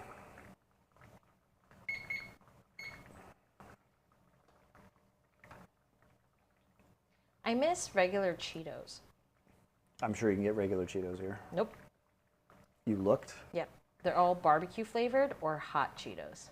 Flamin' Hot? Mm-hmm. Flamin' Hot are the better ones anyway. No, I like the regular, the original. What is that green thing floating inside? Is that like a... What? Inside... Oh, I think it might have been one of the green onions or something fell in there. I don't see any green thing floating inside. Oh, maybe I just saw... She's hallucinating, guys. Maybe I'm just hallucinating. I'm so tired.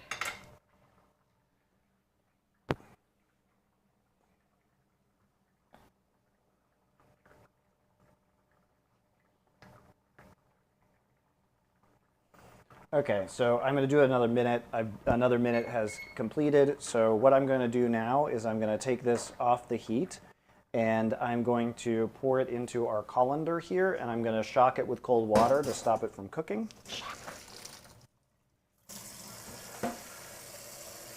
While I'm doing that, I'm going to bring some more water to a boil so I can blanch the spinach also in this. So I'm going to reboil the water right now. And Japchae is good with, I don't know, what else is good in Japchae? Red peppers? Yeah. I like it with the red bell peppers. Oh, bell peppers, yeah. Cut into very small, thin strips. Oh, anime nerd Fred Durst, have a good night. Good night. Sorry we're late. So what I'm doing is I'm running cold water over the noodles, and I'm pulling it with my hands so we can stop the cooking process. And now I'm going to take a bowl, and remember that our sauce has a bunch of sesame oil in it. So what we want to do is we want to add a few tablespoons of this sauce to a bowl, and then put our noodles in here because we don't want our noodles to stick. So I'm going to put 3 tablespoons of the sauce in. I'm going to drain the noodles, make sure they're fully drained.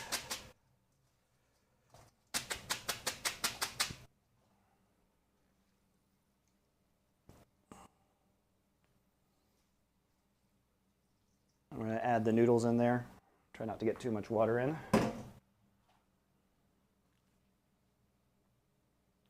I'm just going to use my hand to mix it in because it's just easier and faster. Wear a glove. Jeez, ew. It's going to get cooked again anyway. My hands are clean. So they're cold now because we have stopped the cooking process with the cold water. And we are mixing this into a few tablespoons of the sauce just so that there's oil in there so that these noodles are not going to stick together and become a weird gelatinous mass.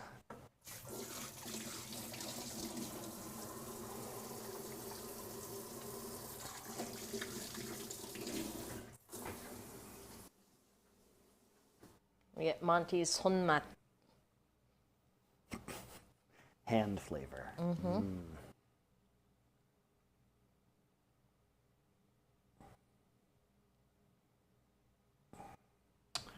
While we're here, I'm also going to just go ahead and cut these noodles a little bit because they're very long right now. So as you guys can see, we have these really, really long noodle pieces, and you're going to have to bite through these anyway. They're longer than spaghetti. So I'm just going to go ahead and get some scissors in there and cut them a few times so that we just have some smaller noodle segments so it's not quite so annoying to eat.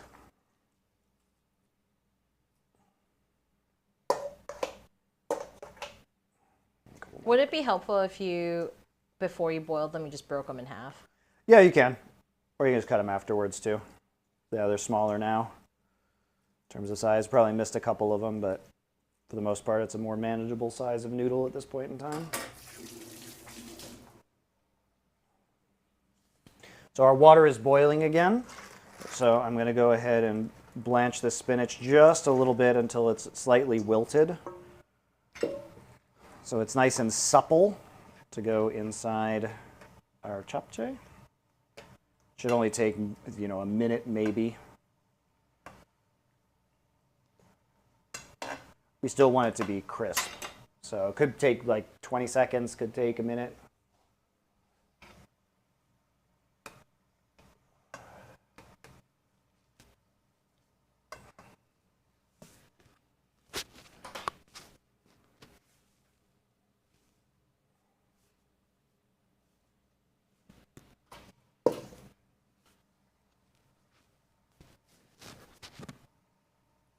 That should probably do it. It's a nice dark green now, so we're going to go ahead and remove this from the heat. We are also going to put this in that same colander, and we're going to shock it with cold water. So I have the cold water running in my sink right now.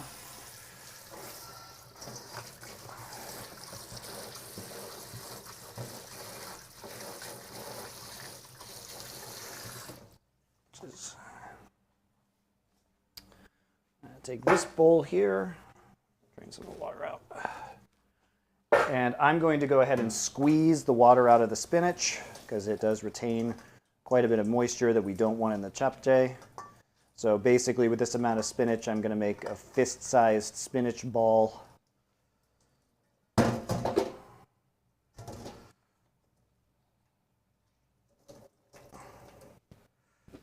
So I'm squeezing all the water out. And this ball of spinach is going to get very, very tight. You can see here, here's my spinach ball that I have squozen. Susie, please. Thank you. Thank you. It's been on it. All right. And then I'm going to just go ahead and cut this in half so we have a little bit of a smaller pieces of spinach. I'm going to add it to a bowl.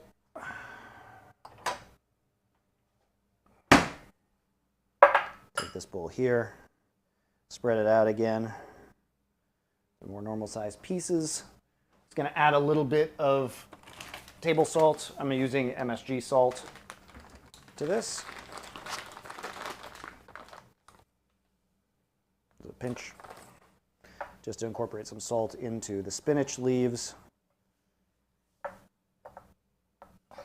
And we'll leave that for when we cook the japchae in a minute.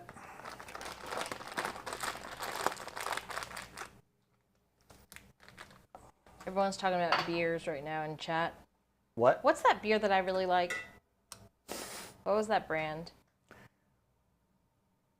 You like wheat beers. So. Something blonde. Leffen? Yes, the Leffen blonde. It's my favorite. All right, we're going to stir fry these noodles now. So I'm going to add a little bit of oil to the skillet. Remember that there is oil from the sauce. So just some vegetable oil here, maybe about half a tablespoon. What's burning? Just some food on the bottom, it's all right. I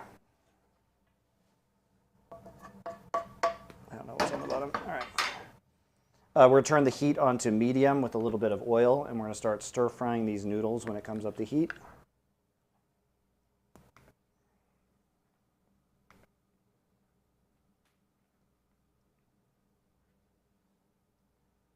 So we're going to stir fry this dish in stages.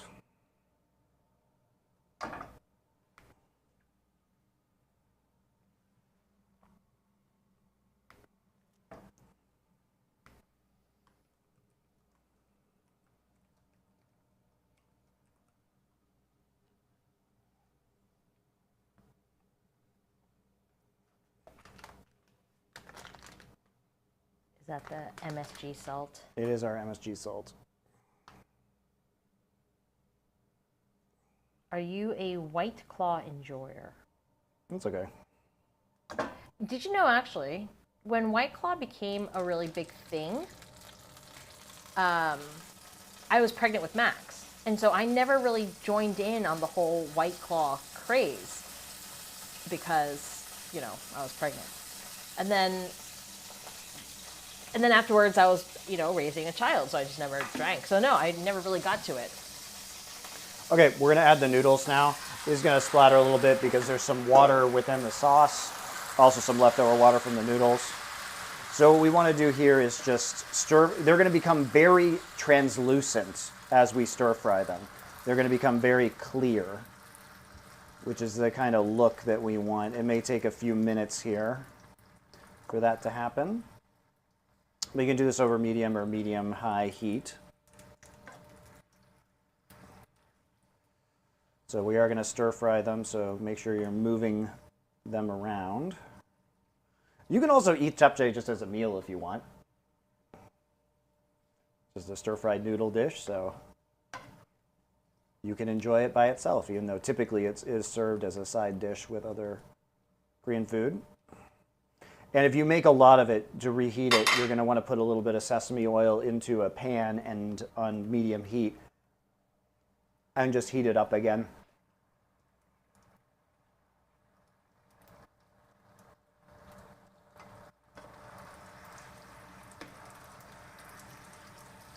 Hinterman says, Daddy Monty, congrats on the kid. I have 2. Thank you.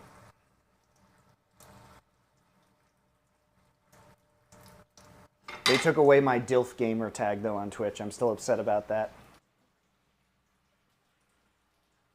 You're obviously not a gamer anymore. Well, I can't be a DILF. I can't be a regular DILF, they tell me. I can't be a DILF gamer either. They took away everything with DILF in it. What kind of pan coating material is that? I can use a new one for mid-size. It's a Teflon pan. Our brand is called Tefl, which is a French brand, and it's like everywhere in Korea. Yeah, a lot of Korean home cooks only use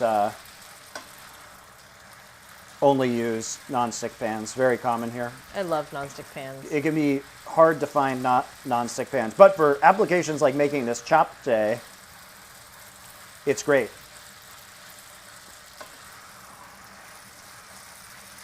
So as you can see, the noodles are becoming increasingly transparent as we go on, and they're taking over the color of the soy sauce that we have, and they're going to be pretty greasy,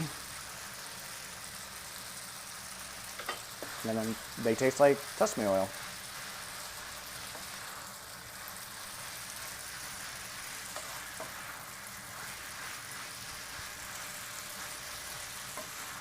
Got a really nice smell coming up. You can smell the garlic and the sesame oil while we're making this. That's good.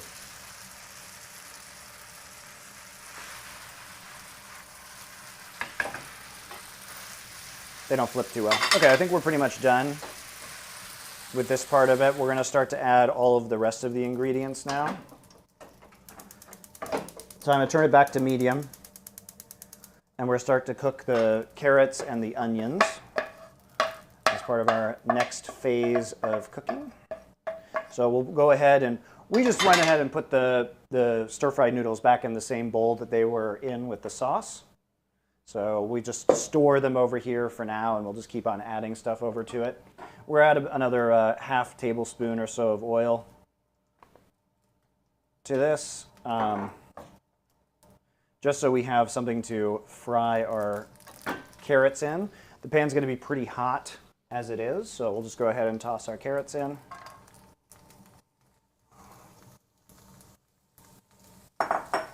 And you'll want to add a pinch of salt, just table salt to them as well.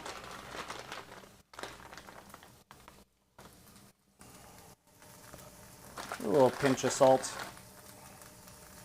while they fry up. Make sure that the salt gets into each of our individual ingredients. Again, medium or medium-high will be appropriate here. We're just trying to soften the carrots. Our goal with the carrots and the onions and everything is to get them to the point where they are soft but still just a little bit crisp, so we have some different textures within our japchae.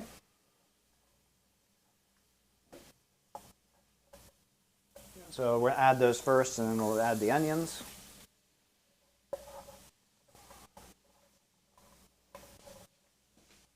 Sting says, if I start driving now, I might actually arrive at your place by the time everything is done. The only problem is I don't have a license. So a little bit more salt onto the onions. Oops. Don't knock your onions out of your pan.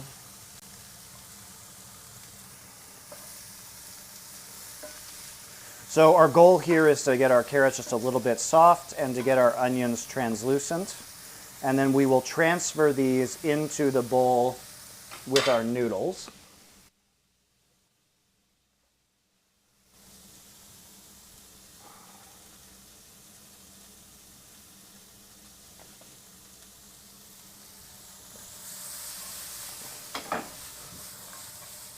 You can do this in a wok too. Whoops. I'm used to flipping in a wok, so I just flipped all the ingredients over to myself. How many servings is this? I mean, this will be quite a bit of japchae. It'll get you and a few people probably through a week of banchanning. So with japchae, even if you don't finish it, you could always reheat it. Yeah, you just put it back in this pan. Yeah, put it back in the pan, reheat it, add a tiny bit more sesame oil, and you're good to go. Yeah.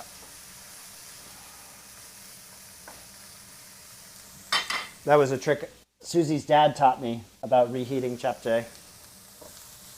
Yeah, don't microwave that. It'll just turn into a gelatinous mass. Yeah, just a big mushy glob.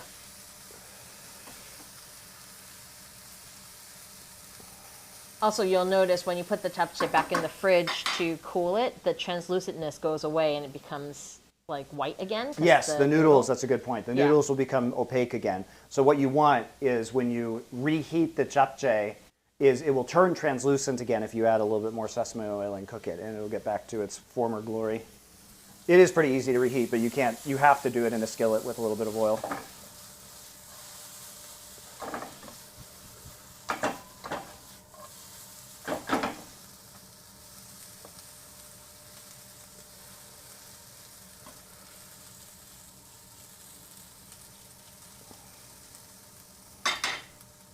And we want everything to be nice and pliable.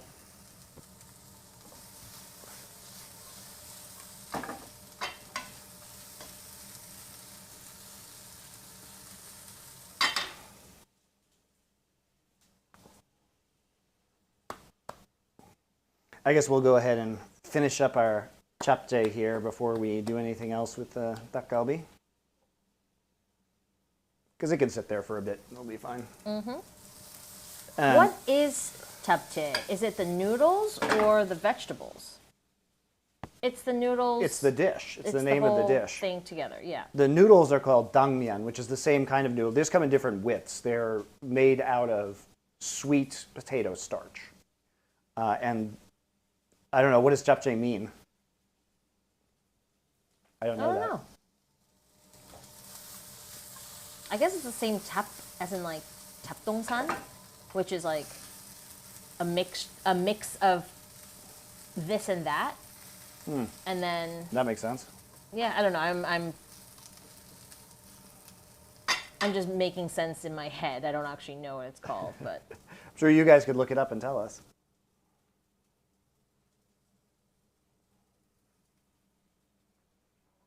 Japchae. Chae as in like 채소 maybe? I'm adding our green onions now to this after it starts to get, because these are going to cook faster. And we're kind of doing things in waves here so that everything finishes cooking at the same time. This will not need to be cooked long. Oh, yeah. I was right. Japchae. So tap means like a mixture of a bunch of things. And nice. chae for 채소, which is vegetables. So it's a mixed vegetable dish, and then you throw in the noodles. So that looks pretty good. You can see everything's pliable, but it's still going to be pretty crisp. Yeah, it's good. It has a good mouthfeel right now. I really don't want to overcook this. So that is just going to go right into the bowl with our noodles.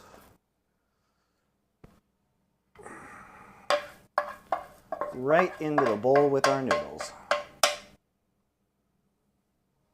Okay, so now we're still going to have this at medium.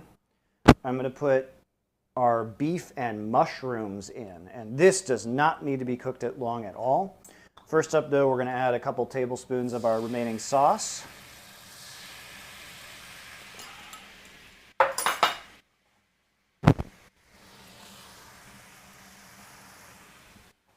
Give some nice flavor. Here's our thinly sliced beef. And we don't want to overcook the beef, right? And we don't want to overcook our nice delicate mushrooms.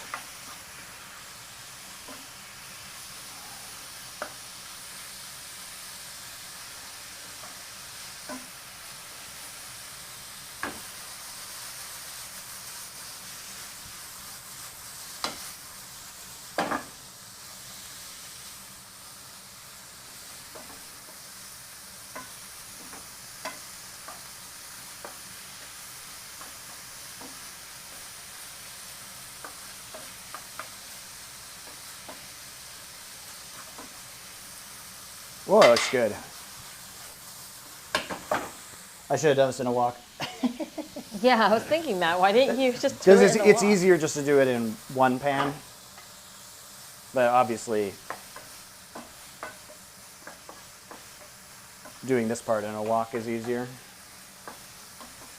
So we just want to get the color off the beef so it's not pink anymore. I'm just so used to flipping my wok that I'm too aggressive at flipping the smaller pan. Aggressive flipping. Aggressive flipping. I'm flipping out, you know? Literally flipping out the ingredients.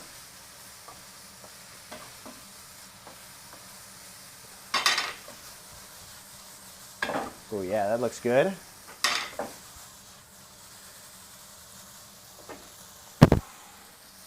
That's gonna go in here. Everything just gonna go in here, guys. Let's put this in here. We're adding our spinach now alongside our beef and our mushrooms. And we're gonna add the rest of our sauce right over the top. Scraping down the sides here.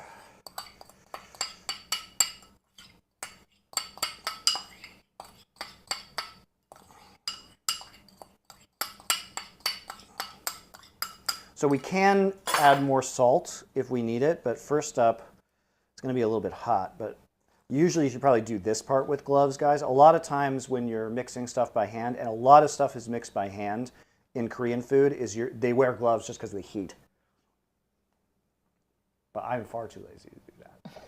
I'd rather just burn myself. I actually don't even think we have cooking gloves. Or I never used them. If I buy them, would you use them? No.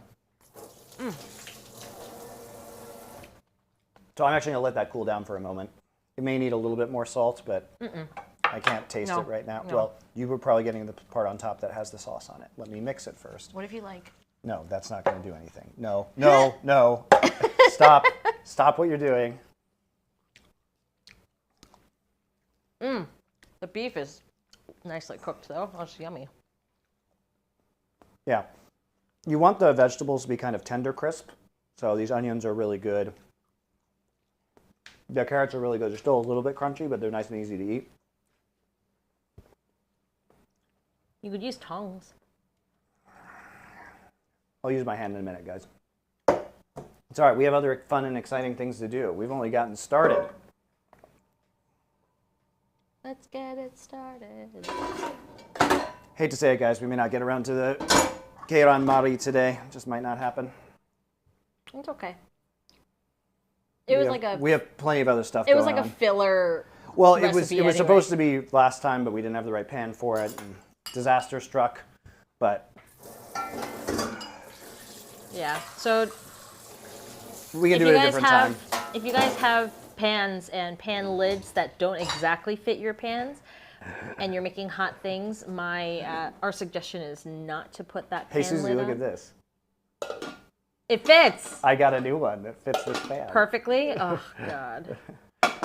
Which So I might also be using today. He decided he was going to put a different lid onto the pan, and then it like vacuum sealed forever, and there was nothing short of like I could have drilled through the pan. A drill, yeah, short of a drill. To get the lid off, but it would have obviously destroyed the pan. So it was not a good time, guys. Don't do that. So we just threw it away. So we'll leave our japchae there for the time being. Hey, Dane. Hey. Daney Bear. You know, Seth's boyfriend. Oh, hey. Seth's boyfriend. Okay, so let's talk about Dakgalbi. And it's time for another food history with MonteCristo. And the history of Dakgalbi is this is a very famous dish from the Chuncheon region. Chuncheon is a city in Korea that is a little bit northeast of Seoul. And Chuncheon, this is their regional dish. And it came about, it's pretty recent actually. Dakgalbi only started being made after the Korean War in the 1960s. Chuncheon, because of its proximity to North Korea, was actually one of the first cities to be hit when North Korea invaded South Korea at the start of the Korean War.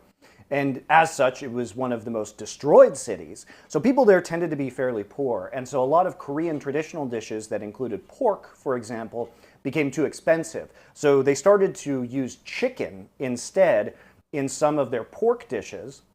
And we end up with Dakgalbi. They realized it was great, figured out this awesome recipe. And so Chuncheon has given us this really, really good chicken dish called Dakgalbi, which is the spicy chicken stir fry.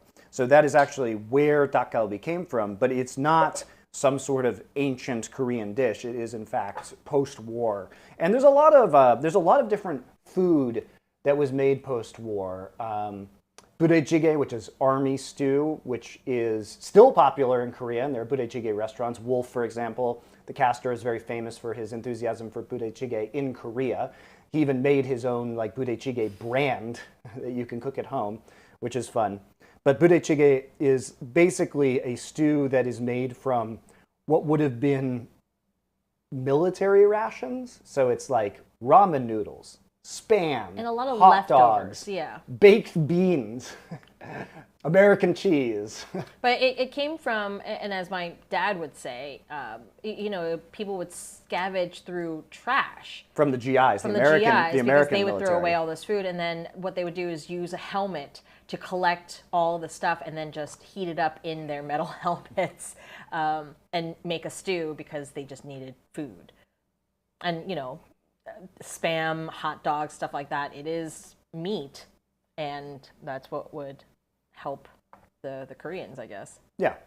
So back to our Dakgalbi here. Dakgalbi is a dish that if you go to a restaurant in Chuncheon, which I like to do because Dakgalbi is delicious whenever we're in Chuncheon, especially because Legoland is there and we take our kids, we go and eat some Dakgalbi.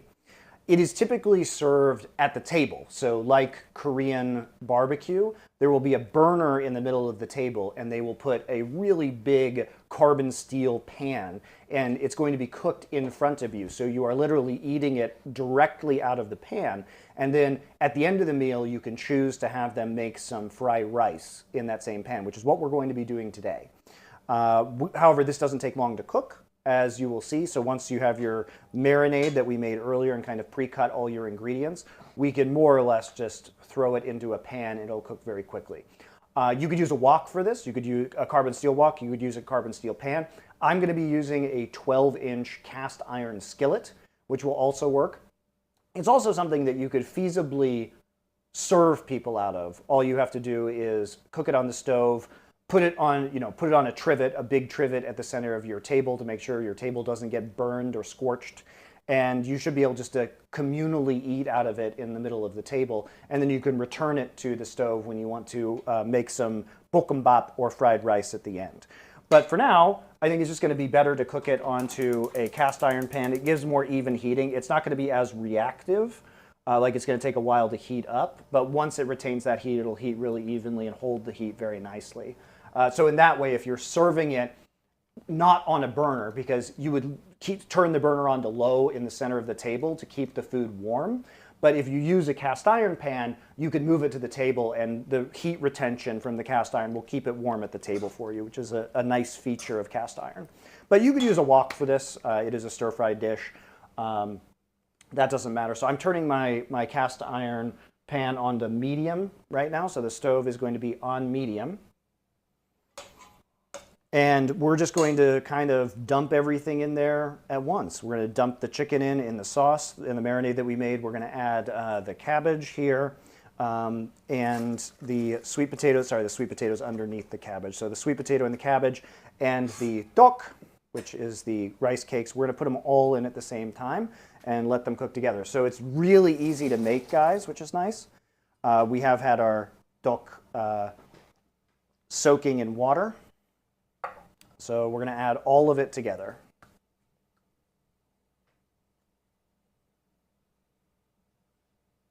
That's it. And then we'll add our genip and green onions in a little bit towards the end because they're more delicate ingredients. Right, Susie? Mm-hmm. I'm going to see if this is... cool. So here's our japchae, which I think is cool enough to mix now while we... Ooh, it's still kind of hot. Cool enough... Ow. It's not. It's getting there.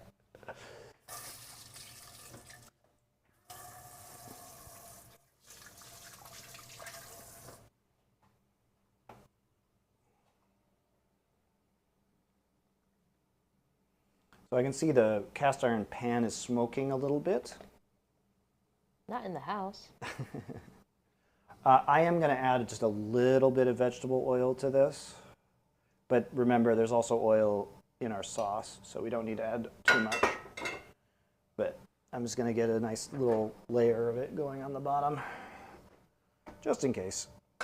And our pan is hot now, so...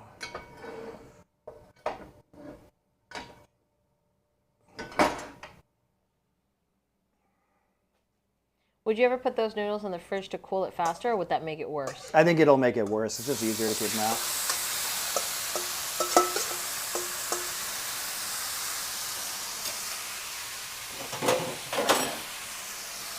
I'm just going to scrape the sauce out of the pan here because we want to keep the sauce in. We want it saucy.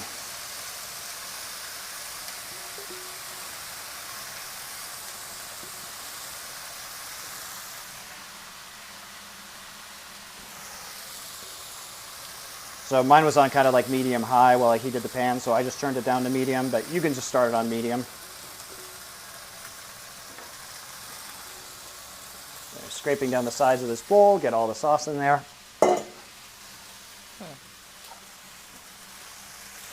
Add our tteokbokki dok and our cabbage and our sweet potato.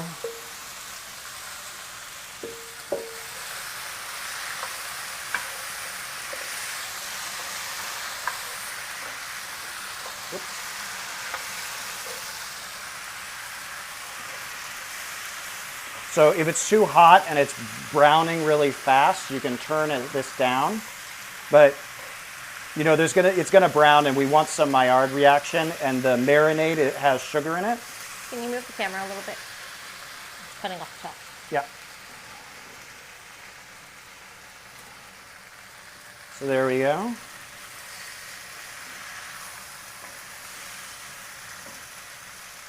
We'll try and break apart some of these bigger cabbage leaves. They're still kind of nestled within each other. In regards to meontang, can you cheat by using fillets of fish, or do you have to use the entire fish? I've never made meontang. The only way I've ever had it is at Hui restaurants where you get the sashimi off the fish, and then you use the head and the bones and the guts and the leftover pieces to make the meontang. Yeah. So I would suggest not using the fillets of fish because seems kind of a waste. It's a waste. It'll just overcook in the broth. I think they just use fish bits for flavor. You don't actually eat the head or the whatever. It's just there to create flavor in the broth. But I've never cooked it myself. I've eaten it many times. And it's also not something that, maybe people cook it at home, but I don't really think so. That's more of like a restaurant food with Hui, very specifically. No, I think people make meontang at home too. Okay. I think you can go to a fish store and just say, "Can I have meontang bits?" Yeah, so what probably happens is you go to a fish market and you have them butcher the fish and they give you like a plastic bag full of the bits. Yeah. To take home with your hui.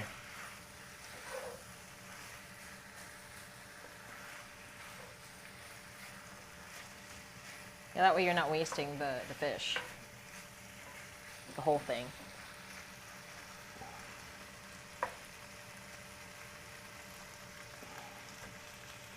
Just breaking apart some of these bigger cabbage chunks, so make sure they cook through.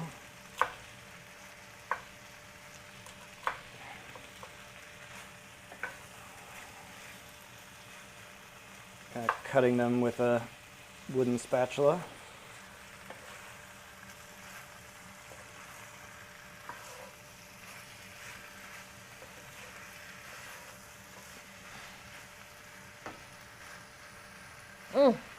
Starting to smell very good.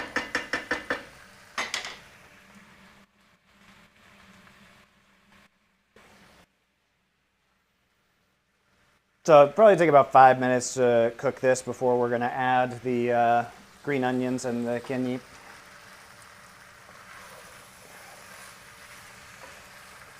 You're going to want to stir it a little bit just to get it cooked evenly.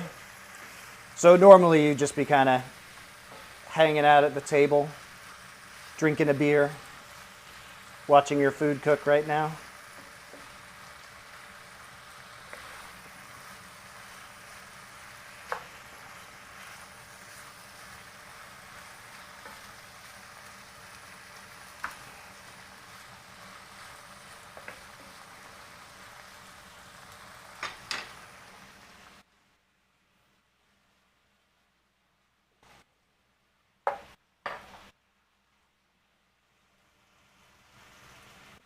What brand of soju is considered like top line?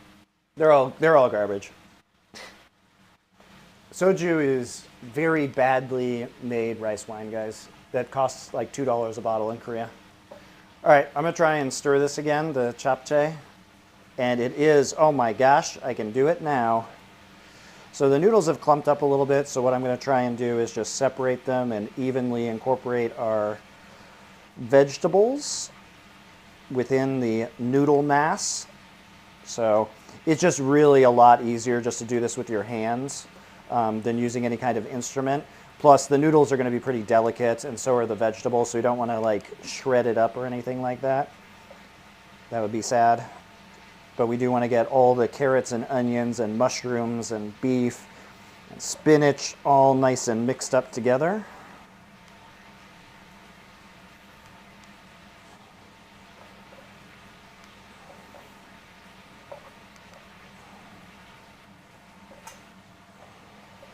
Oh yeah, that's looking like a good japchae. And you know, you can taste it.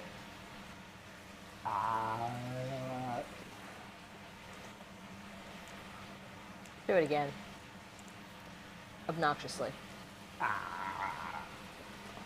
And you can decide. I'm a good director. You can decide if it needs more sugar. It should have a nice soy sauce sweetness to it. I think it was fine when I was... And salt, I don't think it does. Yeah. Need more. I think when I was picking Remember, it has earlier. a lot of soy sauce in it. And because we added some of the salts to each of the individual vegetables, which we definitely want, because otherwise, like you want the salts to be like inside the vegetables. So when you take a bite of the vegetables, you get a nice burst of salt. So it's better to add the salt that way than at the end. What are the bubbles in the noodles? There are no bubbles in the noodles. What the bubbles?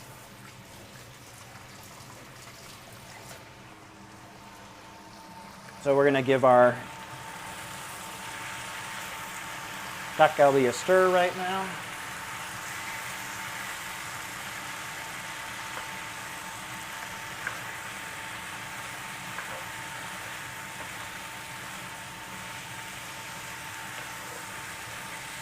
I'm scraping the bottom of this pan with our wooden spatula just to make sure that we don't get anything burning on the bottom.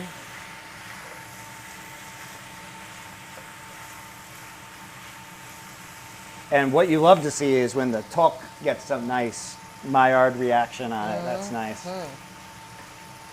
I can just taste how chewy that piece of duck is going to be with the nice crispiness on the top. All right, so I'm going to give my darling wife some japchae now.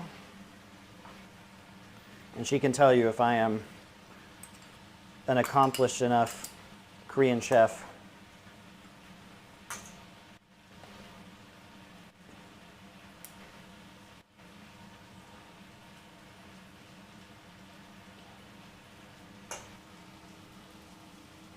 Oh yeah, that's great.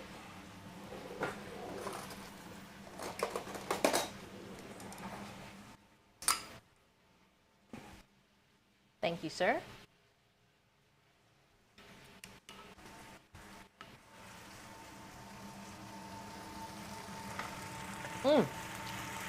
Can we leave out the onions? Sure. You can do it with what it's like. It's like bibimbap, dude. You can kind of do whatever you want with it. Like I said, what can be really good in there is thinly sliced red bell peppers. I really like that in there because it adds even more sweetness to it. That's a fun one. You can make it spicy by adding some thinly sliced chili peppers. All right, this is getting pretty soft, so we're going to add now the kkaennip and the green onions to this. And we just want to wilt this.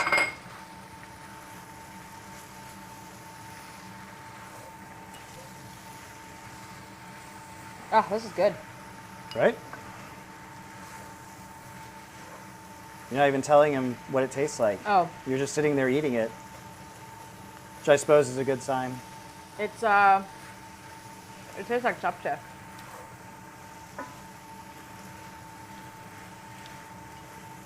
The soy sauce flavor it's very. I like this because it's not too salty. Yeah. There's quite a bit of soy sauce in there, but it's a really large bowl of japchae, so. So as you can see now, we have the kkaennip nice and wilting in there. We want to get it soft. This is going to add an herbal flavor. So it's like a fresh herb to the resulting dish. Monty, did you ever like going to H Mart in the States, like LA? We didn't go to H Mart. We went to Galleria. But yes, I mean, I shop there all the time. When I'm in Denver, we go to H Mart. H Mart's great.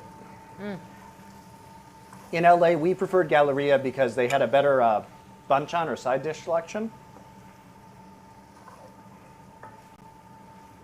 But H Mart in LA is good too.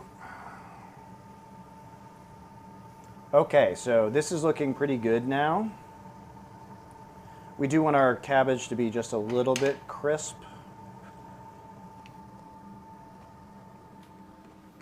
Which it is. All right, here we go, guys.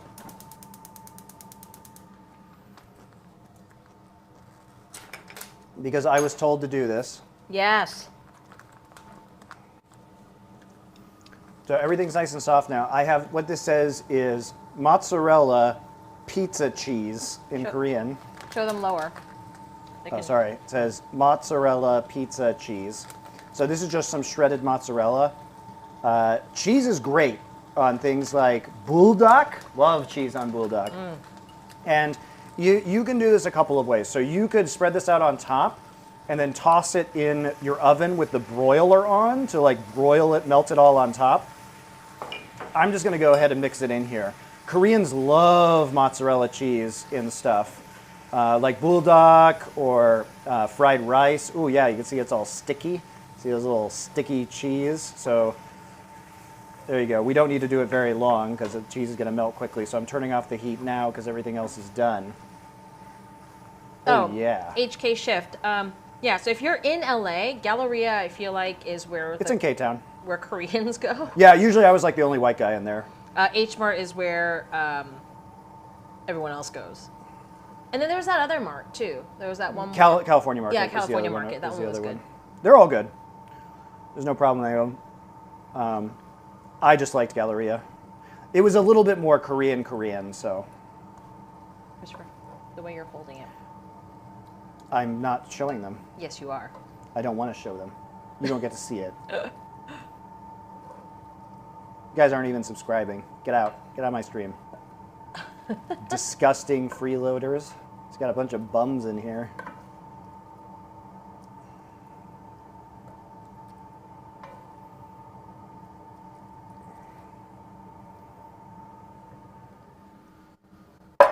All right.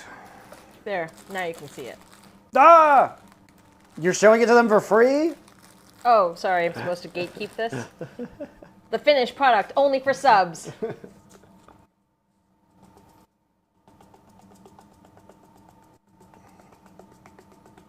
I know some of you guys are holding out those Prime subs.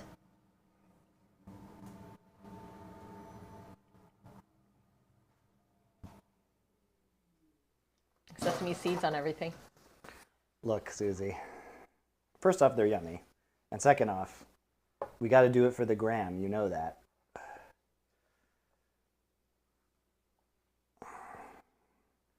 Cleaning up my bowl a little bit. Also for the gram. No, I think you had done without Sesame Streets. Sesame Street. Without Sesame Streets. Sesame seeds for the gram on this one. Okay. You know what we are going to remember to do this time, though?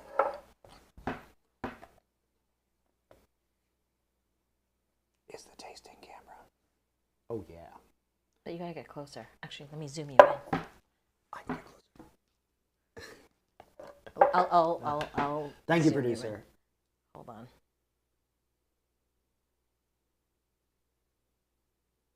Ultrasound. Enhance. Pog. All right, here's our Dakgalbi. So a little ganip there. Tastes great. The sauce clings to it very nicely. And it's not too spicy. And we also have our tteokbokki, which is nice and soft. And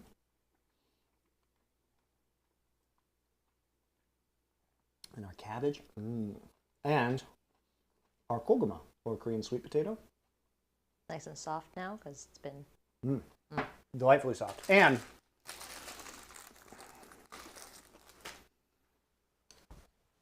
more perilla leaves. yeah, for me, I need more of the ganip or perilla leaf. And I like to put a couple nice pieces of chicken in here and add some of the cabbage. And then you can go ahead and just wrap it up. And put it in my mouth. Oh. That's great. My turn. Hold up.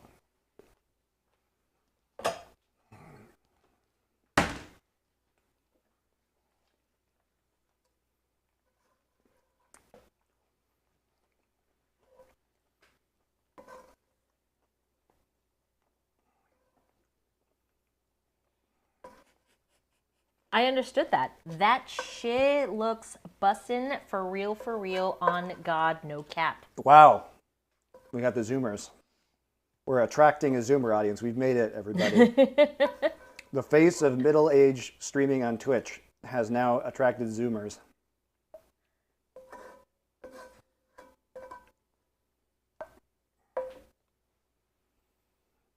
All right, so Thank you. you can absolutely have a bowl of white rice with this on the side. You can add the white rice to your sam, either with the lettuce or the ganip, however you want, with your chicken. Add broccoli. Sorry. It's a running joke that all white people like to add broccoli into their meals. You don't remember this? No. We've been joking about this since day one. Oh, sorry. Oh my yeah, or add goodness. broccoli. But when you're having your dakgalbi, it's totally okay just to eat it with white rice right now. However, if you are in Korea, a common way to eat this is you will just pick it out of the pan in the center of the table, and at the end you will have your carbs. So maybe you have a naengmyeon, which is an iced noodle soup, Or they're going to make bokkeumbap right at your table for you, which is really fun. So I'm going to show you how to do the bokkeumbap, which is the fried rice. And so you'd pick at the cabbage, you'd pick at the tok, because there's carbs in here. There's the tok, the rice cake. You'd eat the chicken, and when you were done with that, the remainder of what was in the pan would then be made with fried rice. So they'll bring some rice to your table, and they'll go ahead and fry it. So that's what we're going to do right now. First up, though, I'm going to go ahead and fry an egg to add to this, and we're going to want to do it sunny side up. So I'm going to do a couple of things to make this cool, because I desperately need to be cool as an almost 40-year-old man. No cap. All right, so for the fried rice, where's my rice? Oh, okay. So I froze a couple of servings of rice. They can see it on one, but... I froze a couple of servings, 2 to 3 cups of cooked rice last night. So we get that retrogradation that is going to make it a little bit less sticky, right? It'll make the individual grains less sticky. And most importantly is that it locks the water content inside the rice as the gluten recrystallizes. And that means we're going to be able to get a sear on the rice instead of it steaming, which is very nice. So less water content on the outside will allow it to get crunchy, which is what we want, right? I've got a piece of American cheese here, which is going to be nice on top. It'll make it nice and pretty, you know. And we have our pan, which still has some of the sauce in it, but remember, we also reserved some of the sauce. And I'm going to add a fried egg to it, which is pretty common in fried rice dishes everywhere in the world. And if not American cheese, you can also use more of the mozzarella cheese. Use more shredded mozzarella. Use whatever cheese you want. Brie. Brie? Yeah, Roquefort. No, don't do that. Don't do that. So I'm going to turn this pan onto low heat.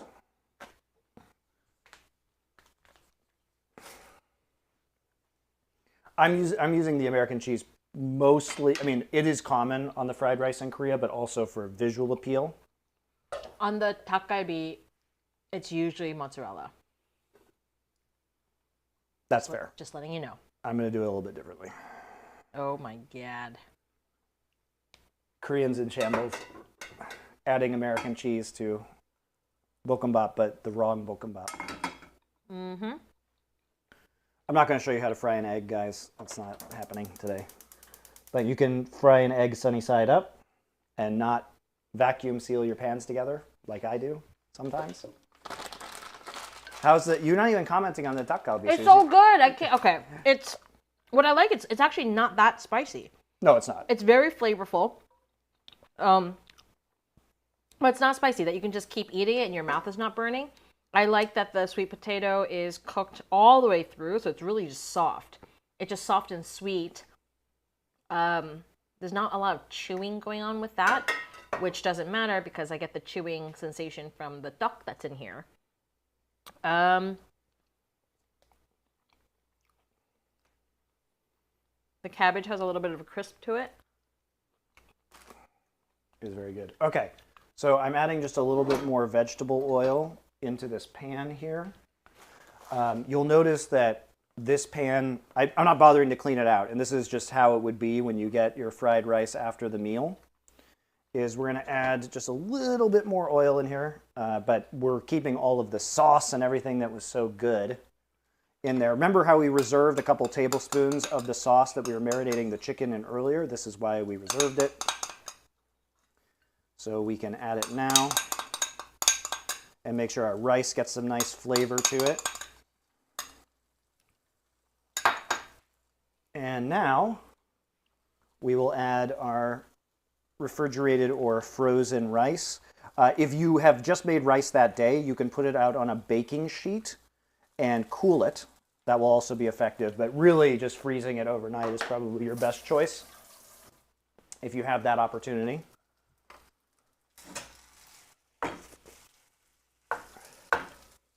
So I'm now going to, it's still kind of frozen, so I'm just going to break it up as it heats and absorb some of the oil. It'll break up too. And I want to mix it with the sauce that's in the pan, get it nice and red. Simultaneously, I'm going to crack an egg here. You can't see this, but just fry an egg in a little bit of oil or butter, sunny side up.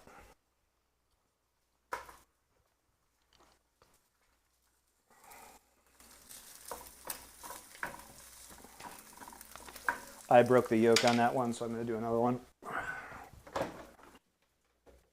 I was rushing. Great tragedy. That's a good Dakgalbi. Great. I'm glad you enjoy it.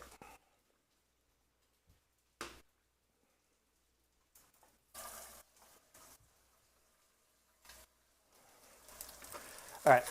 So you can see our rice is starting to brown here a little bit. But I want to smash this as much as I can, get rid of some of these chunks, incorporate the sauce. I just got a little bit distracted by eggs. And, you know, if you're eating at a restaurant, they'll do this fried rice just right in front of you on the table at the end of your meal as kind of a treat when you're all done. Yeah. And I think that there was a question before about people double dipping. Is there an issue? Communal eating is very common in Korea. Yeah. And China. So here you would make the 볶음밥 right at your table in the big pan, like he said, and everyone will just stick their spoons in and eat it all together. Just how life is, buddy. Deal with it. I know people in the West are very used to individual. Yeah, you can serve it in individual bowl. You can do whatever you want with it. But oh, you know what you're missing in that? Kimgaru. Yeah. I will get it. You think I'm not going to add that? Well, you should fry it in with it. I will. I need to get these. I'm struggling with these rice chunks right now, Susie. It's fine. I got plenty of time. It's on a medium setting. It's not going to fry super quickly, but I need to get these frozen chunks of rice separated first. So we get an even texture to this, otherwise we'll be very sad about our rice texture. I'm doing battle with the rice chunks. Yeah, but I don't know. I feel like you could just use regular hot rice as well. It's just not as good. It won't sear as well. Yeah, you won't get the little kernely bits, but that's fine. For me, the crunchy bits are crucial, Susie Kim. I see. Because once you stick it on the pan like that, it just crisps on the bottom anyway. It'll crisp better this way. Don't fight with me about this. It's science. You can't win. You can't beat science. Science undefeated. Is your wife Korean? Can we get a face reveal? My God, dude, she was an esports host. You can literally look up Susie Kim esports and see her picture a million times. Okay, so why I'm spreading it out on the pan is that I'm trying to crisp the bottom. And I'm going to add some kim, which is dried seaweed, to this. Which, as my wife says, we do want to fry up in there, so we will be. I'm just going to crunch this up into smaller pieces. You could use scissors also to just cut them up. Yeah. Yeah, this is easier though.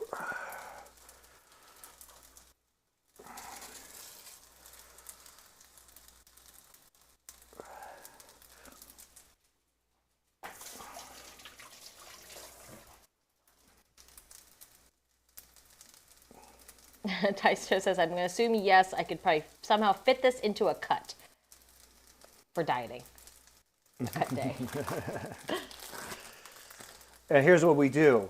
Cheese slap. Ugh.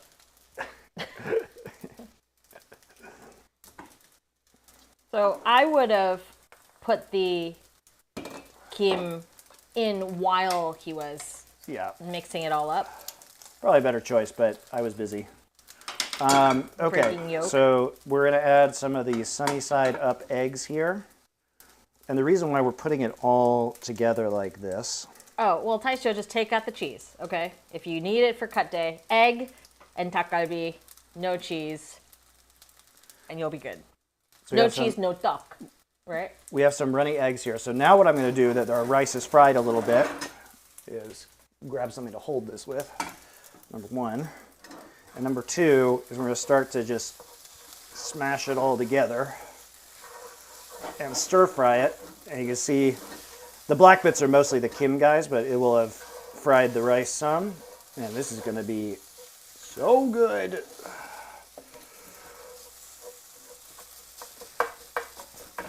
Mash up the egg pieces in there. Incorporate the cheese.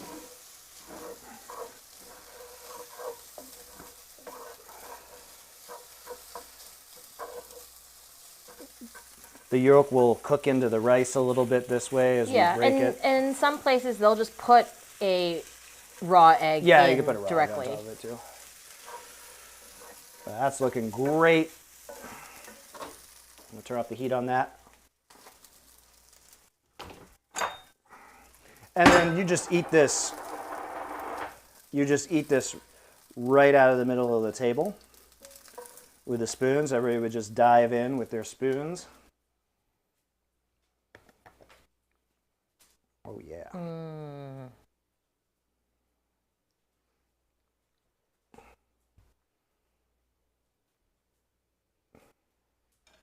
Hands me a bowl, no spoon. I'll eat with my chopsticks, it's fine. Oy. You gonna throw your chopsticks on the floor? Here's your spoon. Thank you.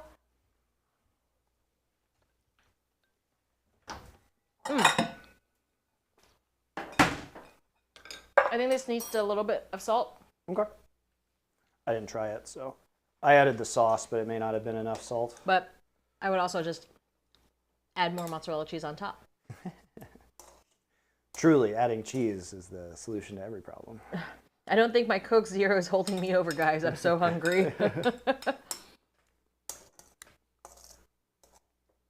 Delicious. After seeing all these cooking streams, all I know is marrying this man once wasn't enough. I am a lucky lady. I'm literally eating as I'm watching this, but I'm still drooling. Well, you guys can cook along too. And we can just all eat the same thing together. I know, right? Across the world. We have the technology.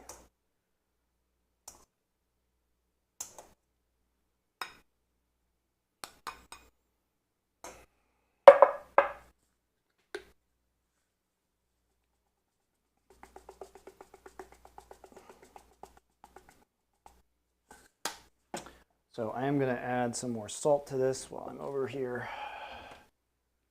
Where's my MSG salt? There it is. Now let's add a little pinch of the MSG salt. Stir it in.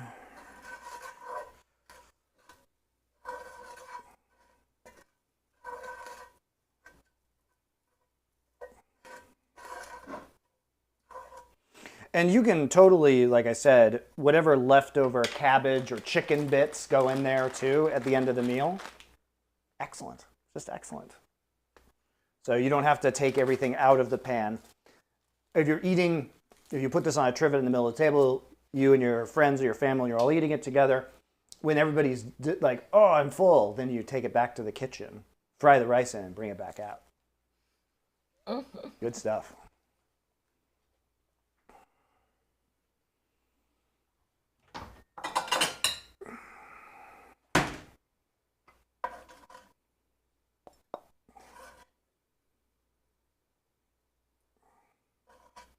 Have you been posting any of the food photos? A few on Twitter, but not on Instagram yet. We're waiting for the videos to come out, so there's actually something to link to.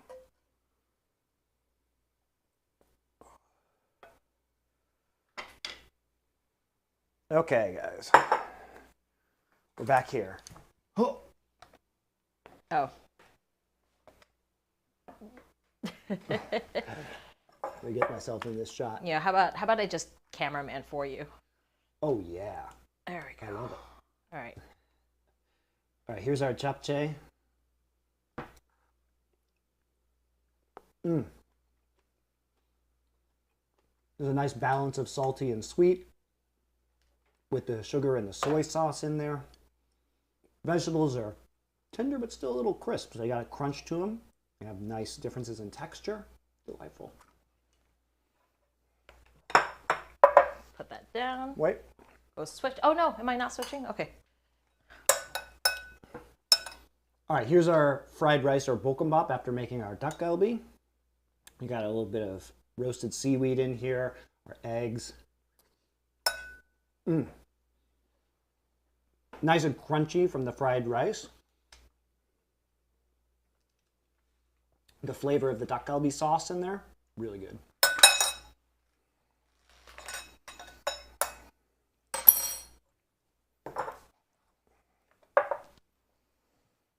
And now it's everybody's favorite time.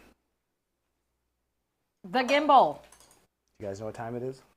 It's gimbal time. I didn't get a chance to take a picture of the food. It's not too late. I guess I will do that now. Do you have a bowl of the dakgalbi? That's. You probably don't want to have that camera on though while you're doing it. I don't. Okay. Oh, that camera. Yes. So if you don't want to be seen, Susie, I would not advise you walk over here while that camera is on. Yes, camera one. Whoops. I'm still in my pajamas.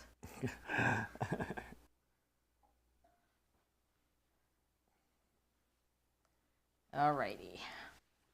We'll start with the. Hold on. Move this guy over here.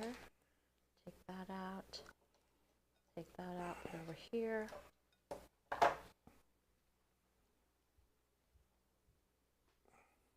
So yeah, I wanted to do this one just because dakgalbi's not something that a lot of people are going to know who aren't in Korean, or aren't in Korea. But it's a great dish that's really easy to make and something that you can enjoy at home very easily.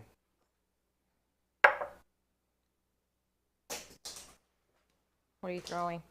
I'm off to Vladivostok next week. I hope there's Korean food there. Yes. Vladivostok actually has a lot of Korean Russian people, so there will be a lot of Korean people with Korean restaurants you will enjoy.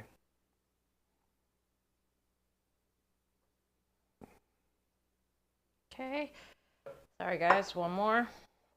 How can I make this pretty without all the stuff on the side? Maybe if I cover it up with... Now, I am the reader of chat.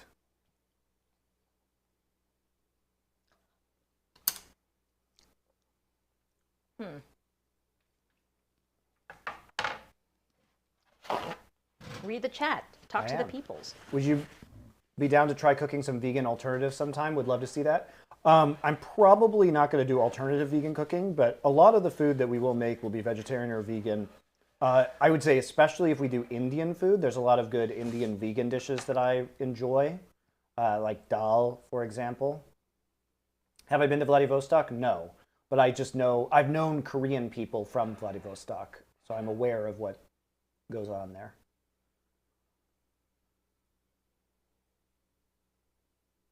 Yeah, Middle Eastern food will probably have some really good vegan options as well. We'll get into all of that. Mother sauce arc, so you can just reference those vids in the future. Yeah, I mean, that's going to take some prep, some planning, just because for some of those sauces, I'll have to make my own like beef stock as well. I would like to do that. That's a good idea. But those streams are probably going to be pretty boring. I think that's as good as I'm going to get. Okay. She gave up already, guys. No, I think it's... That's what I think. Okay. I just threw my duck in the freezer, which I hope doesn't ruin them. It's possible that it will change the consistency of the duck if I do that. Maybe it's not a good idea. Freezer duck? Yeah. I think it's fine. Tteokbokki duck? Yeah. Okay. Any plans on outdoor cooking? Well, that'd be rad. I mean, I guess we could stream one camera at like a camping site. We could put the setup at a camping site. Oh my god. It'd be annoying, but yeah, it would be annoying. How about you do an IRL in Vladivostok? I don't know if I want to go to Vladivostok. It's not on my top places to visit, sadly. You tell me how it is when you get back. Yeah, Vladivostok is the closest big Russian city, I believe, to Korea. It is. It's just straight up north from here. So, one of my good friends is from Vladivostok. She's not Korean, though.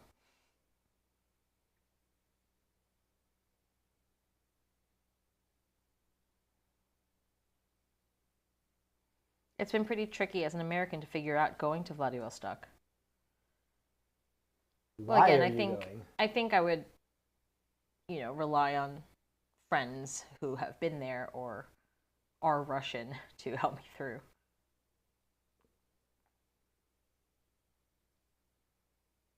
Does Monty speak Korean?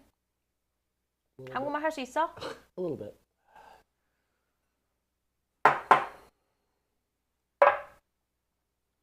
Okay. Has Monty ever been to Vietnam? I have not. But I have. I will go. I went without you.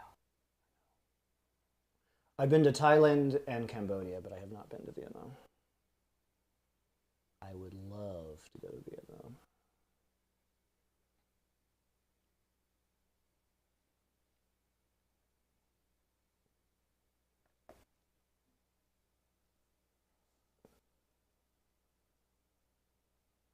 Susie, how envious are your friends because of Monty's cooking skills? Well, we invite a lot of our friends to come over, and he cooks for everyone. He cooks for my friends, and Korean men don't often cook in their households, and so whenever I tell my Korean friends that my husband is the main chef, they are very jealous.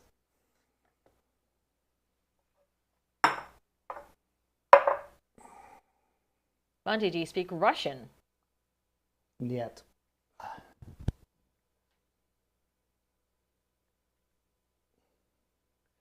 I can say спасибо and до свидания.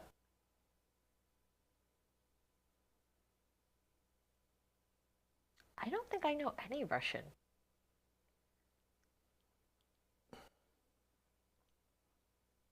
I've never been to Russia. I would love to go to Russia. Very interested in Russian history.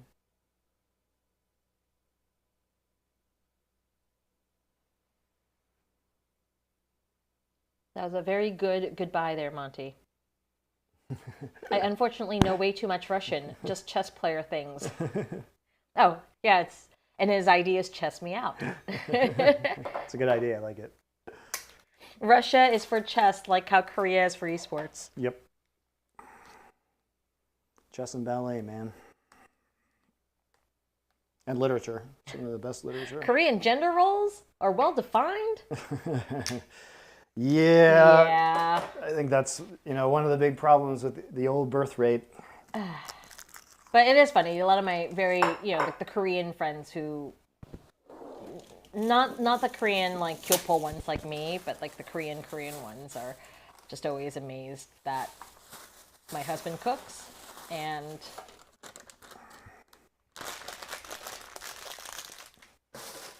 they're like, is that what all 외국인 men do? Are all foreign men like that? And I was like, no. No, just mine. Yeah, it's funny. Sometimes they come over and, we had some people over for dinner and I showed them that we had made like 30 frozen breakfast burritos just for meal prep and having around so we can eat quickly when we need to. And they said, do all white people do this? No. I was like, no, just this one. I just happened to find the right one. Okay, guys. Well, here's what we dishes. made today. We didn't make the Gyeran Mari, sorry. But, as you can see, this is quite a bit of food. The Japchae will just keep in the fridge, and you can, as we said, reheat it if you need to in a skillet with a little bit more sesame oil. And we have our Dakgalbi here, and then the bokkeumbap or fried rice that we made afterwards. So this is all delicious. It's all really easy. I know this took a while, but that's because we were making the Japchae and the Dakgalbi at the same time. The Dakgalbi is incredibly easy to make. It only has a few ingredients, and it can come together in like probably 30 minutes if you're really focusing on it. You're going quickly, especially because it cooks very fast as well. But, just kind of like throwing some rice cakes and cutting up some chicken thighs and some cabbage, and some one sweet potato. It's pretty easy. So yeah, that'll do it for today's stream. We will not be doing cooking streams next week. I have a bunch of stuff with LFN. We're trying to make this Chrono Trigger 30th anniversary video. We have to do that on Monday, my time, which is normally when we do the cooking stream. I'm also trying to wait. We've got a lot of these videos that we've made on the stream being edited, and we need to start putting those out. So I don't want to continue to make content until we start putting those videos out. So the week after, we'll take a week break, and we'll be into our next arc. I don't know what that's going to be, so if you guys have suggestions of which kinds of cuisine you would like to see featured, I can make anything. I have made anything, so I don't know if we're going to do, we'll probably do a different culture. I don't know. Yeah, well, we'll think about maybe we can theme it with like the month of June. What is good in the month of June? Summer foods, hot cold dogs, foods, gazpacho. naengmyeon, Gazpacho, cold soups. Yeah, could be fun. But in any case, I hope you guys have enjoyed these Korean food streams that we've been doing and the Japanese food that we've been doing as well for the past few weeks. Like I said, all of this is going to go to the YouTube channel, youtube.com/@continuecooking.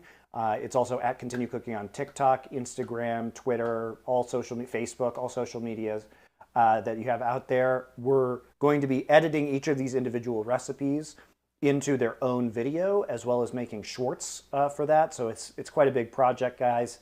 It's been quite a bit to get this thing off the ground, so I hope you've been enjoying it. It's been a lot of fun for us. and and the Discord channel soon. TM. Yes, that's another thing that needs to get done. That way we could all get together and talk about things and all the questions that you guys have been asking in Twitch chat. It would be great for you to just ask in the Discord, as people can search for answers. And I also want to add a channel for recipe suggestions, because I'm totally open to taking some recipes that you guys like and arranging them in a way that will make sense. So that'll be fun. all right, well, thanks for watching, guys. We'll see you in 2 weeks, and bye.